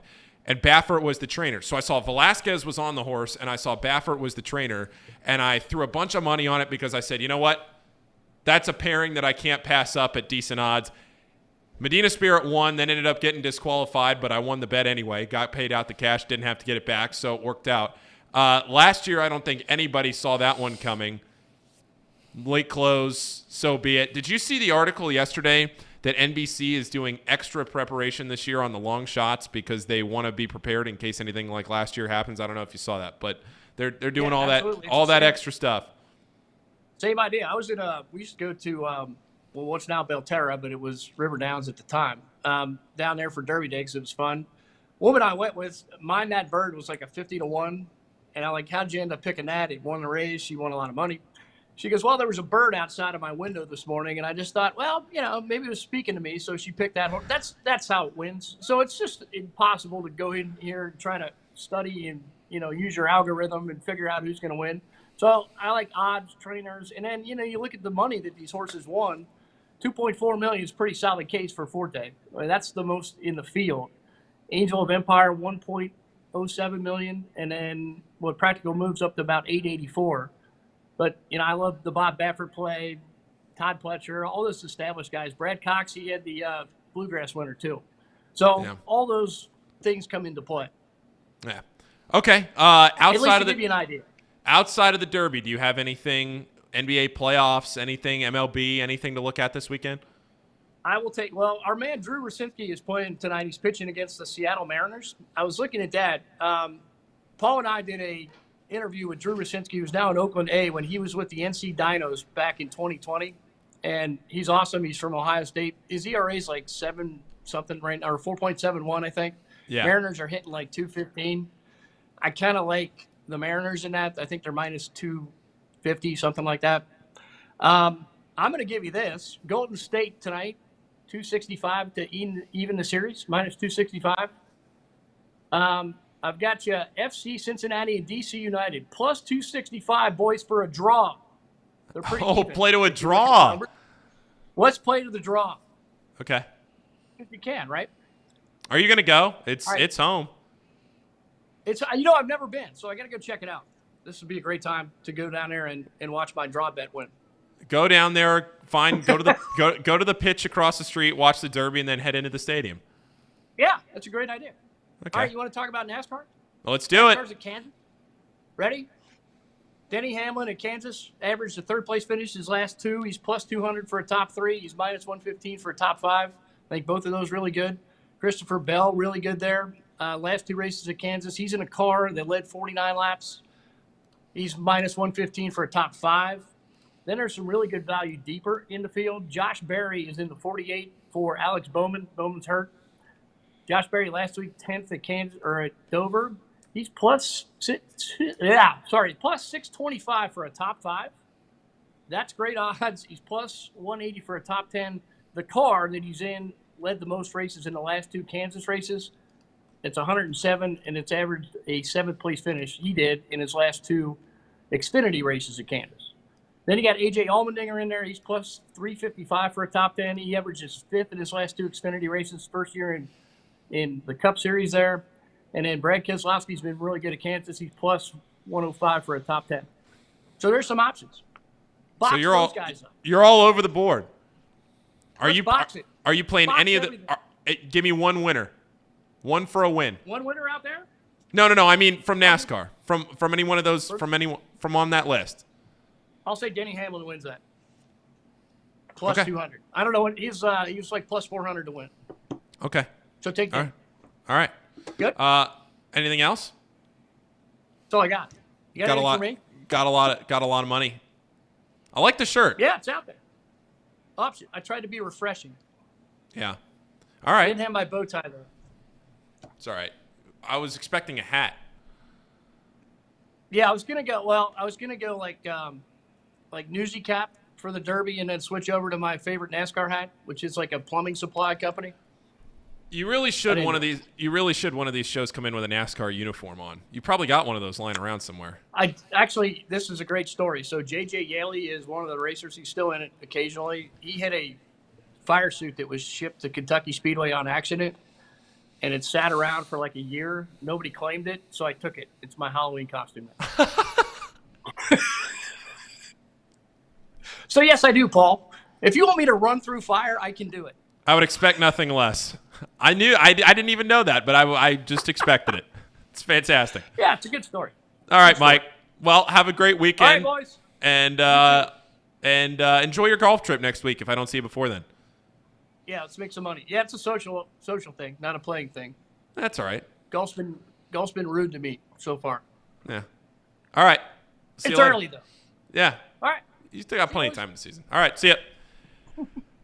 All right, Reed. Before we wrap up the show here, you brought some news to the table here before the show started that the Alabama baseball coach has been fired over whatever happened this weekend with the betting deal. Correct? Yeah, from what I've read is he hasn't been associated with the illegal activity, or not the illegal activity, that was speculated, with the activity that halted betting on Alabama games. He hasn't been connected to it. What it seems like at this point is that Alabama is just like, all right, this can't happen under your watch. Like, what's going on? So they just got rid of him? They fired him. For the exact quote is, among other things, violating the standards, duties, and responsibilities expected of university employees. So there's something happening there. It hasn't come out yet, though. So they had to have had some reason. Something had to have happened. And this happened at a competing sports book downtown Cincinnati. Yeah, so that's where the bets were placed. And since then, almost every state that has sports betting has halted Alabama baseball from being bet on. I guess I should have said that. Alabama baseball, there was some suspicious activity on betting on Alabama baseball over the weekend against LSU, who's the best college baseball team in the country. Ohio stopped the ability to bet on Alabama baseball. Then some other sports books pulled Alabama completely off their lines. And this happened, whatever these bets were, happened downtown Cincinnati. Let's speculate here. Yeah, what do you think could have happened? So there was suspicious activity, which would only mean that there was a large amount of money placed on LSU to win. I have no idea what a purse of an LSU Alabama college baseball game is on a Friday night is. No clue. Can't imagine it's a whole lot of money. How much money was thrown on LSU, who was like minus 245 to win that game? How much money was thrown on LSU? I mean, my guess would be, and this is purely speculation, it's got to be equal to whatever the whole purse was on that game. So you're talking 5 digits? At least 5 digits. Oh, yeah. I don't think they flagged this unless it's a recurring thing, unless there's something that had been going on and then they finally cut the cord there. Also, it's worth noting that this is a physical book. Yeah. So you've got to walk in with the money. Yeah. So you're saying that they brought in more than 5 digits worth? Well, if you think about like $10,000 or $20,000, I mean, you could fit that in your pockets. It's okay. I mean, it's not physically it's not that much money. It's 200. Yeah. But stacked on top of each other physically, $20,000 doesn't take up much space. Okay. So to walk in there and just put 2 stacks of $10,000 down wouldn't like throw anybody off. Yeah. It's just wild that they would have to go in there and do that, and the fact that they wouldn't go down to the casino and do that, Correct. or they wouldn't go to somewhere that they went to the sports book that is currently at the Red Stadium and did that, because they had so many other opportunities at a physical sports book to do that, and that's where they went. Seems like, I don't know, it seems to me like that would throw something off. I don't know if we'll ever get the full details because of it is betting by nature, so they're they're normally pretty protective on what happened here. So we probably will never get how much money was bet, what happened. We might get some people that get in trouble for it. We'll know that, but we'll never know the particulars of how much money was bet. So my mind is just going to run wild for forever on how much money was bet on this Friday night college baseball game. Enough that it tripped the wires for an entire country worth of betting on this game and betting on a team. It's probably worth that the average LSU baseball game, which they're the number 1 team in the country, the whole purse is probably less than 5 digits. I don't know. Because betting is legal in Louisiana. I don't know if you can bet on college sports in Louisiana, but betting is legal in Louisiana. So if you can bet on it, and with the amount of people that love LSU baseball, I'm sure they take decent money on that. But for it to happen in Ohio, I haven't looked at the Alabama roster. It almost makes me wonder if there was... I immediately looked at Alabama roster to see if there was any players. There's one freshman from North Royalton, Ohio. Where is that? No idea. Okay. But other than that, none of the coaches that I saw were from Ohio. That doesn't mean that they don't have ties to Ohio. It would have to be a coach for it to do. Because the player that is from Ohio doesn't play. No. That's not to say that he maybe... North Royalton is up near Cleveland. It's not. It doesn't mean that he didn't know some insider information, be like, hey, we're throwing off today for this game 1. Because that could be the case. Crazy stuff. So Alabama baseball off the board, or at least off of those competing sportsbook. I have not done the due diligence to see if it's still offered on Betfred Sportsbook. But yeah, crazy story. I'll be interested to see if we get any more details on that or anything going on. We are going to save our Derby pick winners for tomorrow for Off the Bench with Thom. We're going to go all through all that tomorrow, or at least just the Derby winners. We have a fun segment planned for tomorrow. Yeah, go ahead. You're going to say something. I'm just happy that you're back on the horse. You threw in a bet on Betfred last night, so yeah, didn't win. But didn't win. I'm happy. That was the first time I had put in a bet in. I bet on Brooks to win the Masters. That was a crusher. Thought I was cruising. That was like whatever his odds were. I'm just gonna take whatever advice that you throw out, like bets that you think about betting. Oh God, I'm great at that. You're the king of, man, this parlay hit. I thought about it. I looked at it. I'm just gonna start taking your advice. That's what this show's for. I'm the king of winning bets that I don't actually put in. Nobody does it better than me, Reed. Too bad I can't turn it into a profit. Casey, anything on your mind? Nope. Just anything in general. Doesn't have to be betting. Anything on your mind you want to get off your chest? No, I don't think so. You sure? That wasn't very confident. No, I'm good. All right. Casey. Yes. Take some money, put it in your Betfred account, and put it on a 2-leg parlay. The Dallas Stars and the Chicago Cubs to win today. That's got to probably play decent. That'll pay plus money. You Plus think? 126. Cubbies play Patrick Corbin, who's not very good. Terrible. God-awful. He's so bad. The Stars are minus 220 against the Kraken. They're at home. They should have won game 1. You got to win when Pavelski scores 4 times. Got to win when Pavelski scores 4 times. Got to win then. Tough. Rebound tonight. All right. Casey, Reed, everybody, thanks. We'll get out of here. We will talk to you all again tomorrow, 10 o'clock, Off the Bench. This has been Not Too Picky and Off the Bench, presented by Betfred Sportsbook.